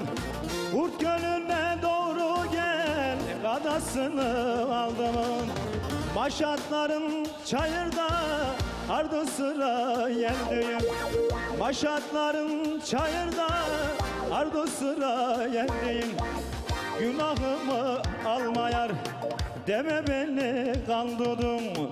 Anam bile biliyor sen de bana yanıldın. Günahımı alma kız deme beni kandırdın. Anam bile biliyor sen de bana yanıldın. Günahımı alma kız deme beni kandırdın. Anam bile biliyor sen de bana yanıldın. Günahımı alma lan deme beni kandırdın. Abum bile biliyor sen de Taner'e yangındın. Eyvallah. Ben bak kendi ismini Yüreğine söylemedim. sağlık. Senin ismini söyledim. Ben çünkü kendi ismini söylediğim zaman başım benden çıktı. Oy oy. Nasıl efendim, eğleniyor muyuz? Keyifleri iyi mi? Eminim ki şu anda ekran başında izliyor. Böyle hareketlendik biraz da. Şimdi Hüseyin abiden bir şiir daha alacağız. Ama reklama gitmeden önce başkanımıza birkaç tane daha soru sorayım. Çünkü son bölümde artık toparlama yapacağız. Başkanım, bu dernekçilik hakkında biraz düşünceleriniz neler? Biraz onlardan sohbet edelim. Yani bir derneğin kuruluşundan, federasyonlara bağlanmasından biraz onlardan bahsedelim. Şimdi şöyle ki dernekçilik katılımla olan bir şey. Yönetimlerde özveri isteyen şey. Sivil toplum kuruluşları biliyorsunuz özveriyle çalışır. Bir geliri yoktur. Hep kendinden gider. Hep koşturmacı. Zaten. Hem zamandan gider. Hem zamandan gider. Hem zamandan gider. Ailenden fedakarlık Evet. edeceksin. Evden, çocuklardan fedakarlık edeceksin. Dernekçilik aslında meşakkatli ve çok zor bir şey. Yönetim şekli. Ama biz bu işi severek yapıyoruz. Gönül verdiğimiz için. Gönülden. Çünkü biz atalarımızdan gördük. Dedemiz bu işi yapmış, babamız muhtarlık yapmış. Kurucuları arasında işte babamın muhtarlığı döneminde kurulmuş kurucular arasında işte büyüklerimiz var. Yani bunları örnek alarak bu yola çıktık. Emekli olduktan sonra dedik ne yaparız? dernek yönetiminde köyümüze, köylülerimize nasıl hizmet ederiz? Evet. Bu doğrultuda başladık, devam ediyoruz. Hüseyin abi, sana kaç tane soru sorayım mı? Sen çok rahat oturuyorsun. Böyle Soruları- hiçbir şeye karışmam, ben burada otururum hesabı. Senin peki düşüncelerin ne? Biraz da seninle sohbet edelim. Ondan sonra bir şiir alabiliyor muyuz yönetmenim? Bir şiir, ondan sonra reklama girelim. Buyurun. Şimdi dernekçilik en kısa tanımla topluma karşılık beklemeden hizmet etmek demek. Dernekçilik fari olarak yapılan bir iş.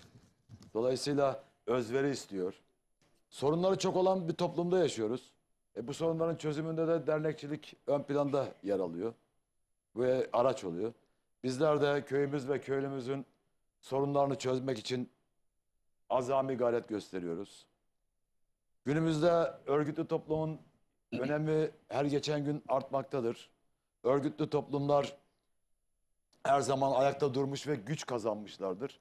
Bu gücü de sağlamak, derneklere girmek, derneklerin içerisinde görev almak, derneklere destek olmakla sağlanmakta. Dolayısıyla demin başkanımın söylediği gibi bir elin nesi var, iki elin sesi var atasözüne uygun olarak sadece kendi derneğini düşünmek değil, çevremizde olan toplumumuzu ilgilendiren bütün derneklerle de işbirliği içerisinde olmamız lazım. Bizler bütün yöremizin dernekleriyle işbirliği içerisindeyiz. Eylem birliği içerisindeyiz. Toplumun sorunlarına sessiz kalamayız. Bu konuda da bir çabamız olması lazım. Bencil olmayıp derneğe girip derneklerde görev almak gerekiyor. Evet. Bunu da gençlerin bizden daha iyi yapacağına inanıyoruz. Gençleri de derneğe girmeye davet ediyoruz. Zaten bütün gençlerimize burada her hafta duyuruyoruz. Biz dernekleri ağırladığımız için gençlerimize öncülük verirseniz ne kadar, bir de kadınlarımıza daha çok öncülük verirseniz dernekçilik bir yere gelir. Aynen. Bu anlamda Bizim de zaten kadınlar kolumuz, gençler kolumuz kurmaya çalışıyoruz. Onlar İnşallah. da bizim içerimizde faaliyetlerini devam ettiriyor. Biz onlara da kahvaltı programları yapıyoruz belirli dönemlerde. Peki başkanım, Yasiyan Köyü bu sene festival piknik yapacak mı? Geçen sene ben yoktum. Vardınız, yağmura denk geldik. Abi Allah yağmur verdi. Siz gelecektiniz bir de üstüne. Sen Siz gelecektiniz. Şimdi bu Yoldan sene- çevirdik sizi. Bu sene bilmiyorum. İkinci dönem ben dernekçilikte de çok fazla kaldığın zaman kendine zarar veriyorsun, topluma zarar veriyorsun. Aday Yeni değilsin yani. yönetim, biraz evvel söyledim ya, muhtar adayım muhtarlık da. mahallede. İkisini bir arada. Yaparsın. Kaç Eyüp Sultan Tokatlar Derneği var burada. Oranın da kurucularındanım, yönetimindeyim. Evet. Şimdi birçok dalada gidemiyoruz. Artık O yaşımız da zaman başkanım, ilerledi. Biz de Eyüp 60 Eyüp yaşını aştık. Eyüp Sultan Tokatlar Derneği bir hafta burada ağırlayalım. Başkanlarımıza görüşelim. Olur, ağırlarız. Burada ağırlayalım. Cuma Çünkü başkanı. federasyonlarımız var. Başkanımız da izliyordur şimdi zaten. Evet. Sponsorumuz Cuma Başkan bizim. Cuma Cuma Ergün'e Ergün selamlar, bizim saygılar olsun. Evet, başkanımız. bu akşam yine Altban sponsor oldu bize, sağ olsun, var olsun. Evet. İnşallah ilerleyen zamanlarda ağırlamak isteriz. Yine biz şu anda ekran başından bir şiir, bir reklama gireceğiz. Şu anda ekran başında bizi izleyen değerli Ömer Oğuzhan izliyor. Sizlere de selamlar, Ömer saygılar Oğuzhan'a var. da selamlar, saygılar Ümit sunuyorum. Kızılkaya'nın çok selamları var. Aleyküm. Mesajını buradan gördüm. Seviyoruz. Gelemedi yetin dedi. Ümit Kızılkaya'da selamlar, saygılar olsun buradan kendi köyümün dernek başkanı. O zaman Hüseyin abi, senden bir şiir alalım. Hemen arkasına reklama giriyoruz. Reklamdan sonra da son toparlamamızı 50'likle finalimizi yapacağız. Arkadaşlar bir fon müziği verelim. Bir şiir, arkasına reklama girelim. Hadi bakalım.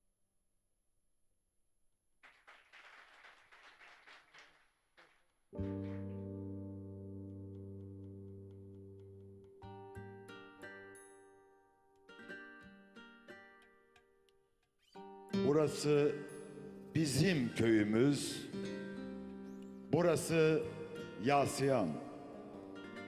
Hepimiz Türküz. Hepimiz Oğuz. Aynı kandan. Kimimiz Öteçe'den, Yemehle'den, Ortoba'dan. Anadan, yardan geçeriz, geçmeyiz vatandan. Burası bizim köyümüz, burası Yasiyan. Tarihimizle övünürüz, kahramanlarla doludur. Çanakkale, Sarıkamış, şehitlerimin yurdudur. yardımsever, hayırsever, vatansever doludur. Burası bizim köyümüz, burası Yasyan.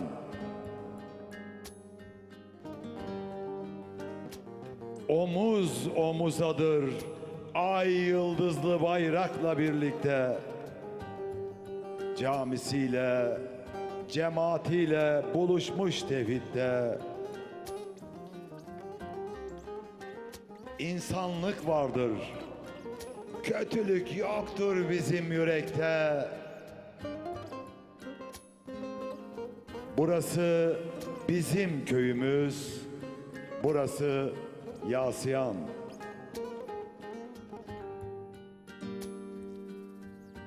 Düğününde, bayramında yapılır keşkek. Olsa da bizim sofralarda birazcık yesek. Burası yiğit doludur, bükülmez asla bilek. Burası bizim köyümüz, burası Yasyan.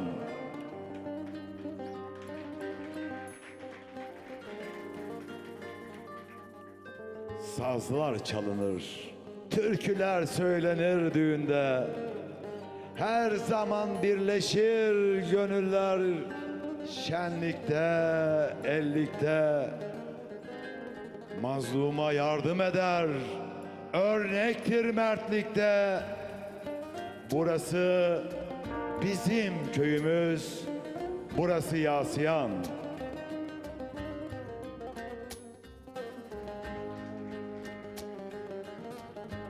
İlim, irfan öğrenmiş Hasan Şeyh'te, tekkede. Kalbinde yatar, gidip ölmek ister Mekke'de. Yöremiz bir, töremiz bir, gözümüz yok inlikte. Burası bizim köyümüz, burası Yasyan.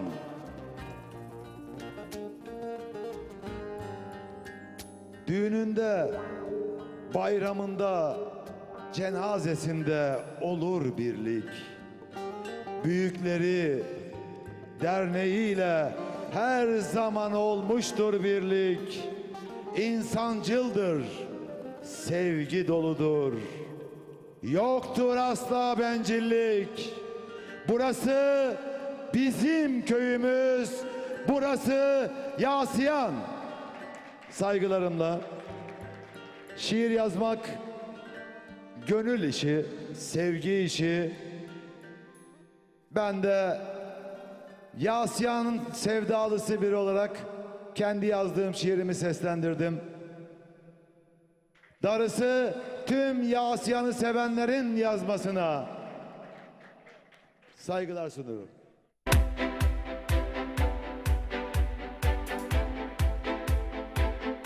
Sevgili izleyenler herkese merhabalar. Şu anda bizler Ekin Gayrimenkul olarak Lüleburgaz Çiftlikköy'deyiz. Çiftlikköy'de çok güzel bir projeye imza attık. Bu bölgede 3 ayrı etapımız var. Şu anda 1. etap üzerindeyiz. Gerçekten havası güzel, oksijeni bol. Ben de köy hayatını özledim diyenler varsa aranızda ve yatırım yapmak istiyorum diyenler varsa 1. etapta yerinizi almakta geç kalmayın. 300 metrekare parsellerimiz 329.000 TL yerine 289.000 TL. Evet, yanlış duymadınız. 329.000 TL yerine 289.000 TL'ye buradan bir parsel sahibi olabilirsiniz. 1. etapımızda toplam 50 parsel var. Elinizi çabuk tutun. Hafta içi hafta sonu servislerimiz mevcut. Ekran altında numaramız var. Bir de ben söylemek istiyorum. 0212 486 39 0. 0212 486 39 0. Kısmi vade seçeneğimiz var. Takas seçeneğimiz var. Arazimiz hemen asfalta cephe. Kadastro yolu var. Evet, gördünüz zaten. Görüntüleri de görüyorsunuz. Hemen arkamızda bungalov ev var. İşte burada şu anda yaşayan var. Hafta sonları geliyor, pikniğini yapıyor ailecek. Gerçekten konum olarak güzel bir bölgede.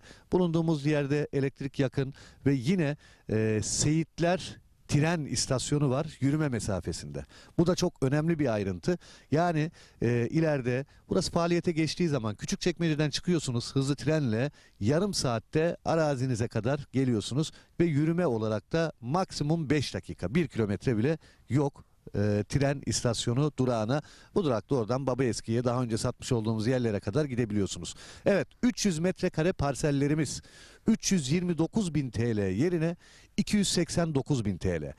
0212 486 39 0 0212 486 39 0. Lüleburgaz'ı benim anlatmama gerek yok. Lüleburgaz'ı herkes biliyor. Biliyorsunuz Kırklareli'nin en büyük ilçelerinden birisi organize sanayi bölgesiyle. Binlerce çalışan var sanayi bölgesinde. Yüzlerce fabrika var. Bu bölgeden yer aldığınız zaman kazanmama şansınız yok. Biz bu zamana kadar yapmış olduğumuz projelerde 1'e 2, 1'e 3, 1'e 5 kazananları biliyoruz. Evet, bütün projelerimiz kazançlı alışveriş. O yüzden sizler de Lüleburgaz Çiftlikköy'den gelin bir parsel sahibi olun. 300 metrekare parsellerimiz, ana asfalta cephe, dümdüz bir yer, yeşil bir alan. Ekranlarda görüyorsunuz zaten. 329.000 yerine 289.000 TL. Şok fiyat. Bu fiyatı kaçırmayın. Hafta içi hafta sonu servislerimiz var. Hangi gün müsaitseniz söyleyin, sizi getirelim. Özellikle hafta sonu kalabalık bir şekilde geliyoruz. Sabah kahvaltımızı yapıyoruz. Araçlarımız saat 11'de Beylikdüzü'nden kalkıyor. Beylikdüzü'nden hep birlikte geliyoruz. Arazimizde sunumumuzu yapıyoruz. Arzu edenler beğeniyor. Tapunuzu hemen alıyorsunuz. Önce tapunuzu alıyorsunuz. Sonra ödemenizi yapıyorsunuz. Evet, görüyorsunuz ne kadar güzel. Hobi bahçesi yapmış. Ekranda gördüğünüz yerleşimin hemen yanında tren istasyonuna çok yakın konumda olması bir artıdır. Lüleburgaz'a da 15 dakika mesafede araçla. Lüleburgaz gerçekten çok büyük bir sanayi kenti, organize sanayi bölgesi. Bu bölgeler işte denize yakın bölgeler, nüfusun arttığı bölgeler ve sanayiye yakın olan bölgelerden arazi, toprak sahibi olduğunuz zaman mutlak kazanıyorsunuz. Minimum 1'e 2 diyebilirim. Yani seneye burası şu anda 289.000 liraya zaten indirimli alıyorsunuz. Bakın 40.000 TL bir indirim var. Seneye belki burası işte 600.000 lira olacak. O yüzden bu fırsatı iyi değerlendirin diyorum. 300 metrekare. Ha, arzu edenler vardır, ben 600 metrekare alacağım diyordur. Alabilirsiniz. Yeri görmeden karar vermeyin. Gördüğünüz zaman zaten anlattığımızı göreceksiniz. Burada Çiftlikköy bölgesinde 3 etapımız var. Şu anda 1. etapta satışımız başladı. 1. etapta benim bulunduğum yer. Evet, kadastro yolunun şu anda ben üzerindeyim. Arkamda bungalov ev var. Hobi bahçesi yapılmış, etrafı çevrilmiş. Sizler de aynı şekilde yapabilirsiniz. Yine drone çekimlerimizde görüyorsunuz işte yine hobi bahçeleri var, evler var, binalar var. İnsanlar burada bir yaşam sürüyor. Yaşam merkezinin hemen yanı başında ve özellikle söylüyorum burası çok önemli. Tren istasyonuna yürüme mesafesinde ve bu fırsatı da değerlendirin derim. Ekin Gayrimenkul olarak bu zamana kadar hep kazandırdık. Bundan sonra da kazandırmaya devam edeceğiz. Etap 1. 0212 486 39 0 329.000 TL yerine kısa süreliğine 289.000 TL. Çağrı atmanız yeterli. Hemen tapunuzu alıyorsunuz. Bundan kolayı yok. Evet, dediğim gibi belki yetişmeyebilir paranız. Kısmi vade seçeneğimiz var. Takas imkanımız var. Evet, 300 metrekareden başlıyor. 600 alabilirsiniz. Bir dönüme yakın alabilirsiniz. Artık hem bütçenize hem zevkinize göre. Yer çok güzel. Dümdüz bir alan. Ana asfalta cephe. Hızlı tren istasyonuna yürüme mesafesinde. Kadastro yolunun yanında. Yerleşime yakın. Lüleburgaz Sanayi Bölgesi ve Çiftlikköy'ünün içinde 1. etap. 329.000 TL yerine 289.000 TL kısa süreliğine. Bu fırsatı değerlendirin. Numaramızı tekrar ediyorum. 0212 486 39 0. Çağrı atmanız yeterli. 0212 486 39 0.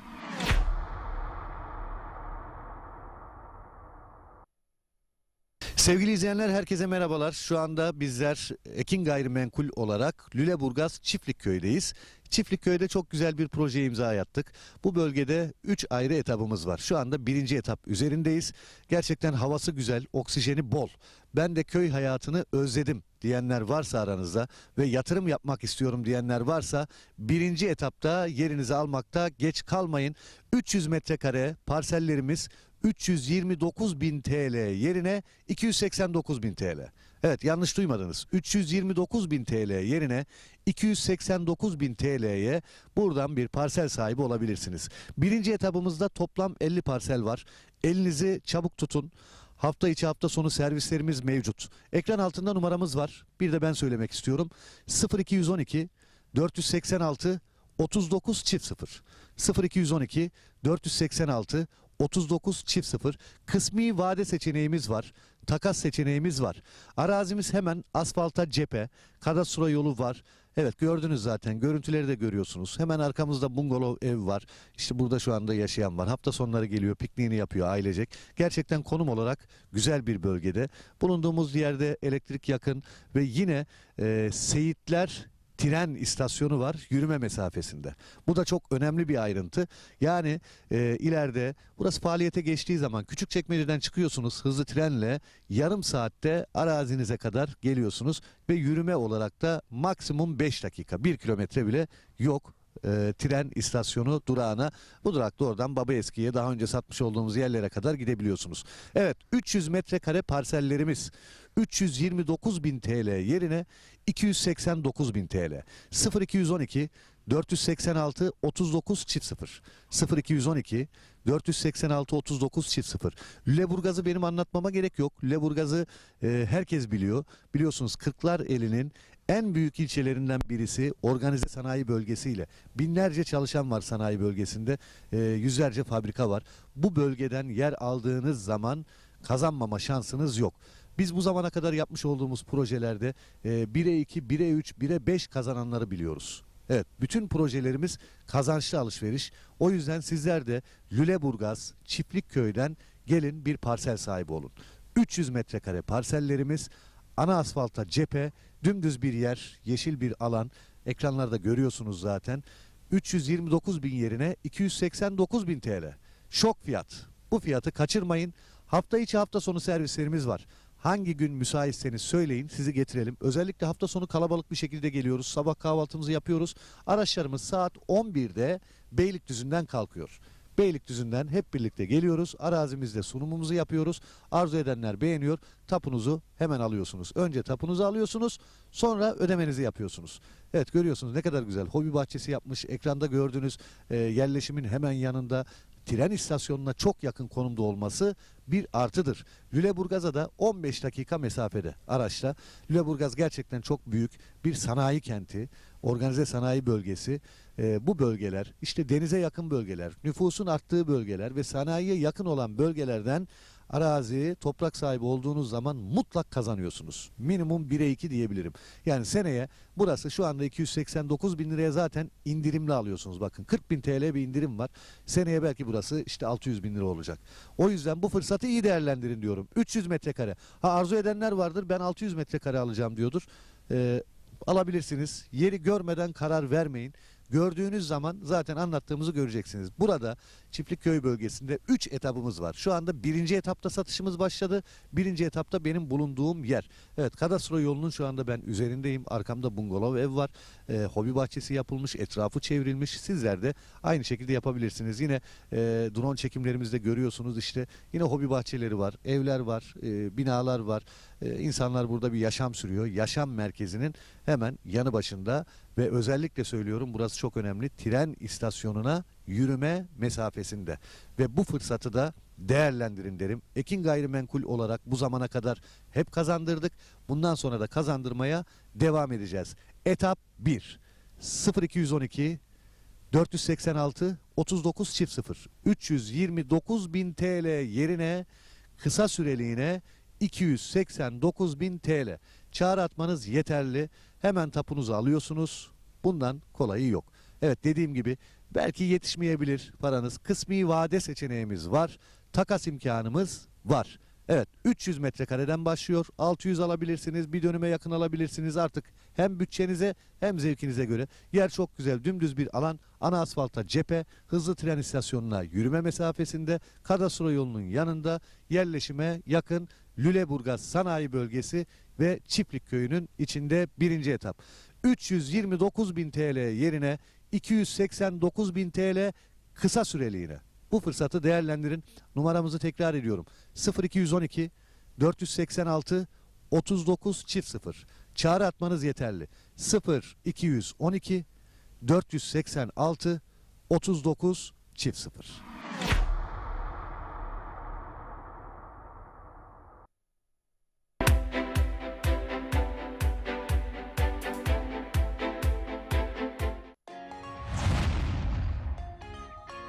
Herkese hayırlı akşamlar, hayırlı akşamlar. Bizler geldik. Saatler 19.30'u gösterdi. Yani Dadali Show'un saati ama Perşembe deyince bizim de çift tarifimiz. Hafta içi her gün 08-09 arası Ekin Radyo'da, her Perşembe 19.30'da da Ekin TV'de Dadali Show sunuyor. Sevdalı, sevdalı, sevdalı. Dadali Show'un bu haftaki konuğu Edo Sultan. Hangi dala el attımsa kırıldı. Bölü bölü sustu güller soldu şansıma. Ellerin koynunda yari var iken. Hazır mısın? Hazır mısın bebeğim? Ne kahpeler düştü benim şansıma. Dadali Show her Perşembe saat 19.30'da Ekin Türk TV'de sizlerle. Sivas Bileşenleri Konseyi tarafından organize edilen Uluslararası 4. Sivas Enleri Aşık Veysel Ödülleri takdim töreni 2 Aralık 2023 Cumartesi günü saat 17'de Esenler Doktor Kadir Topbaş Kültür Sanat Merkezi'nde Mustafa Yılmaz, Dilara Kırmız ve Müslüm Türkcan'ın sunumlarıyla gerçekleştirilecektir. Girişler ücretsiz olup tüm halkımız davetlidir.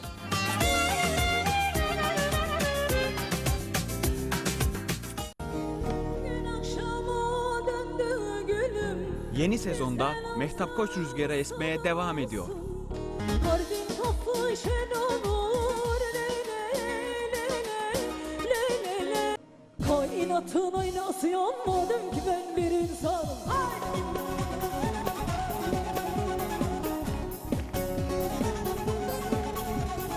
Hakkın varlık deryası yanmadım. Birbirinden değerli konuklarıyla Mehtap Koç ile Coş Coş programı her Perşembe saat 22'de Ekin Türk TV'de sizlerle. Solar soğuk içilir mi? Bu keyifli programı sakın kaçırmayın.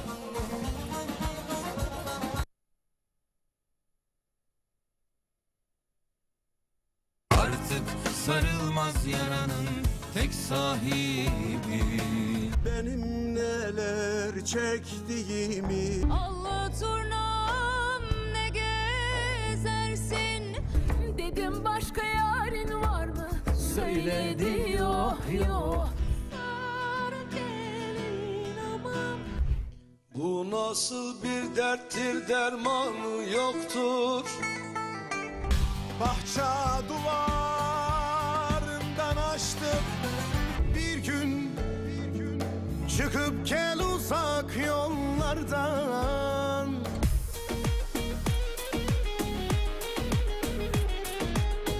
Gitme benim telli durnam. Ağla kalbim.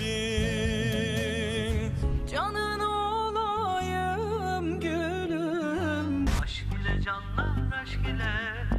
Bu dağlar kömürdendir. Ağlayan dilber senin elinden. Hasretim var. Kliplerinizin tüm dünyada izlenme rekoru kırmasını ister misiniz? O zaman doğru kanaldasınız. Bilgi almak için 0212 485 3901 0212 485 3901.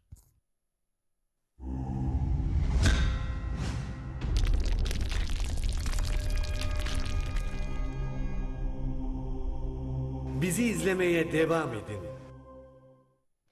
Evet efendim, geldik Anadolu Rüzgar programının son bölümüne. Bu akşam Tokat Reşadiye Yasiyan Köyü Dernek Başkanımızı ve yönetimini ve halkını ağırladık. Elimizden geldiği kadar Yasiyan Köyü'nü burada tanıtmaya çalıştık Ekin TV ekranlarında. Bu anlamda mesaj çeken dostlarımıza ve bu saate kadar stüdyomuza gelen, katılan dostlarımıza çok çok teşekkür ediyorum. Sağ olsunlar, var olsunlar. Şimdi Hüseyin abi, senden başlayalım. Son sözlerimizi alalım. En son dernek başkanımıza son sözümüzü vereceğiz ve arkasından elliğimizle finalimizi yapacağız. Buyur Hüseyin abiciğim. Şimdi dernekçilikte ve sosyal hayatta her şeyden önce zor işler emek istiyor. Sabır istiyor. En önemlisi gönülden bağlılık istiyor. zorluklara direnmek istiyor. Biz ve bizim gibi dernek yöneticileri de çalışmalarımızda üyelerimizden ellerinden gelenin fazlasını yapmalarını bekliyoruz.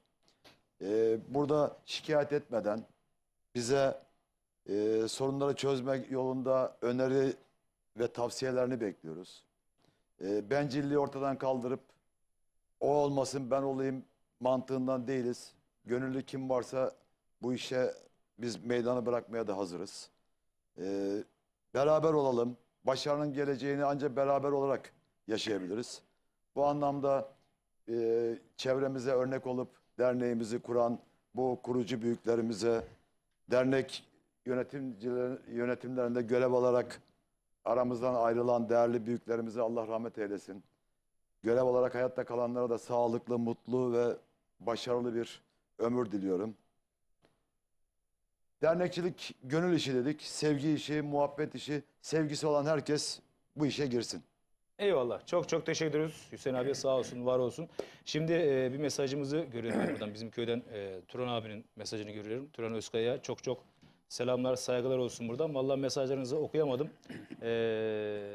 Ekin Türk ailesine iyi yayınlar diliyorum. Suat Polat, Medet Özdemir ve Hüseyin Özdemir sizleri saygı ile selamlıyorum. Reşadi İl Genel Meclis Üyesi adayı Tural Özkaya Baydarlık Kasabası demiş. Başarılar Çok teşekkür diliyoruz ediyoruz. kendisine. Tural abi sağ olsun. Tural Yolu açık Özkaya olsun.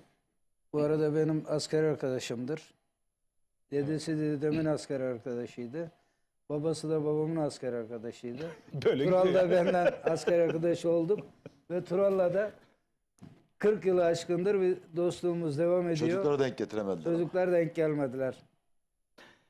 Eyvallah. Tekrar teşekkür ederim. Valla çok yoğun mesaj vardı başkanım ama o elimden geldiği kadar okumaya çalıştım.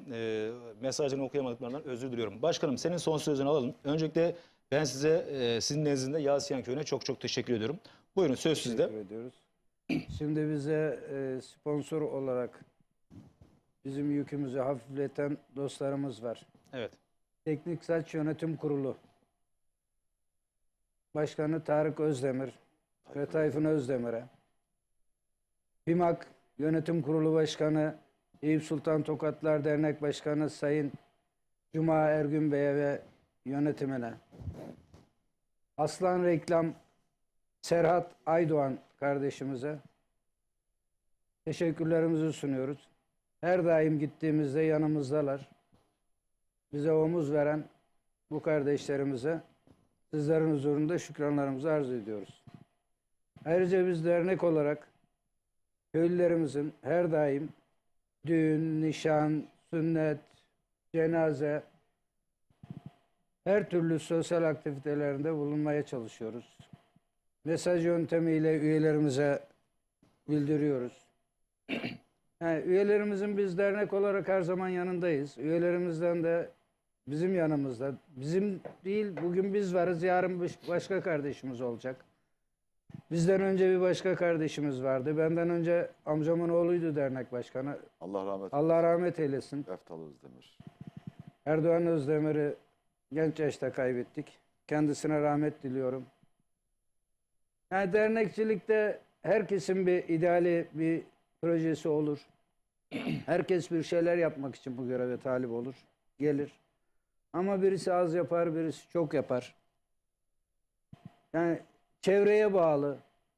Gitmediğin yer, tutmadığın el senin değildir. Düsturuyla yola çıkıyoruz. Biz her kapıyı çalıyoruz, aşındırıyoruz.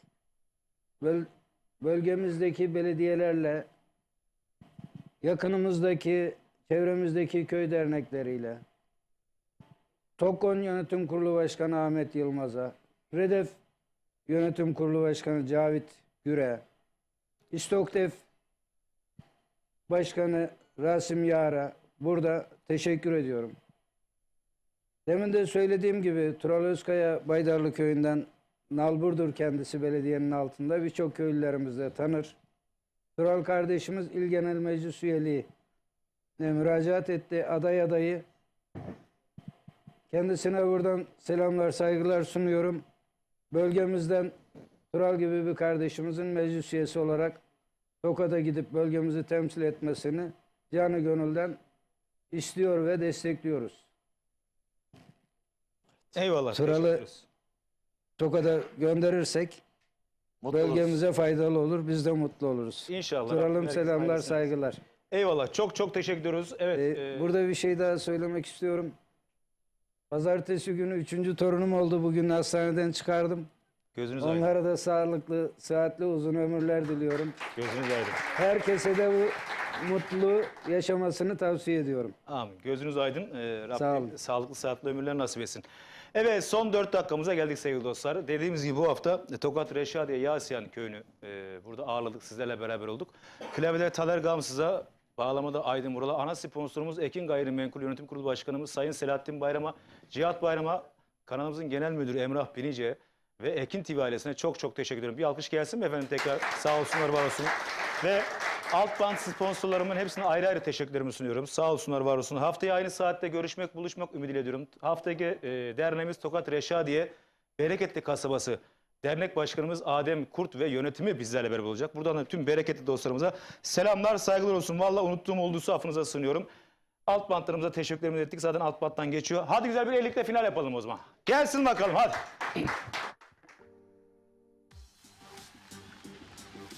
Haydi bakalım. Anadolu rüzgarı. Ver coşkuyu. Ekran başı. Hele hele hele.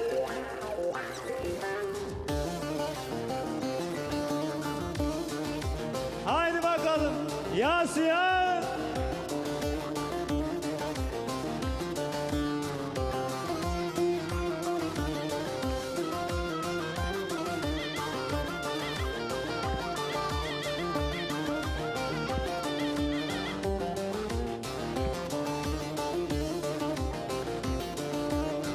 Tepede bir daroluk, tepede bir daroluk, benzim oldu saroluk, benzim oldu saroluk. Hüseyin abi, sen de alayım elini. Eller gülü boylarken, eller gülü boylarken, bana düştü ayrılık, bana da düştü ayrılık. Hele hele hele.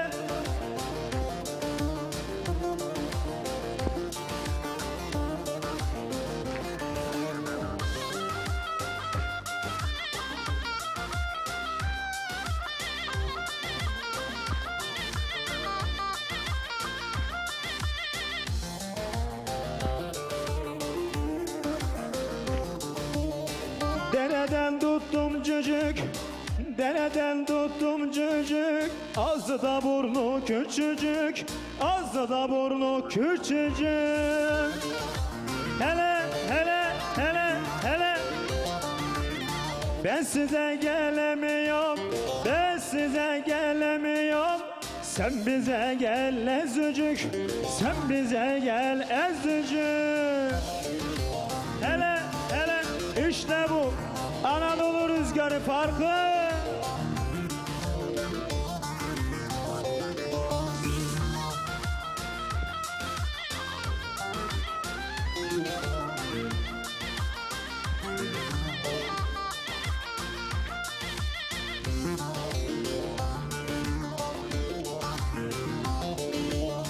Yaylalarda yayılır, yaylalarda yayılır, koyunlar kuzuyla, koyunlar kuzuyla.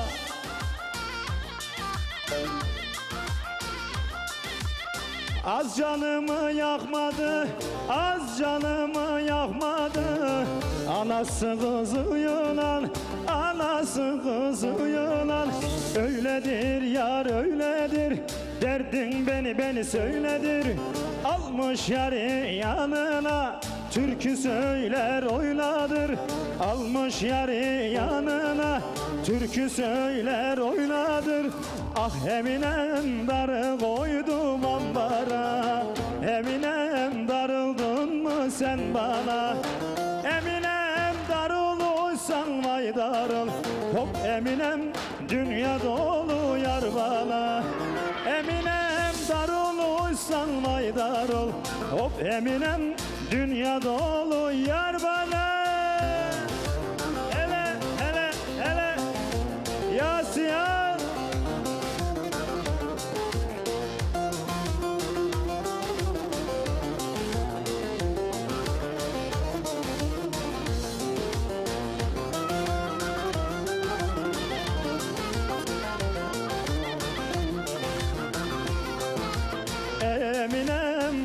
da çorap giysene.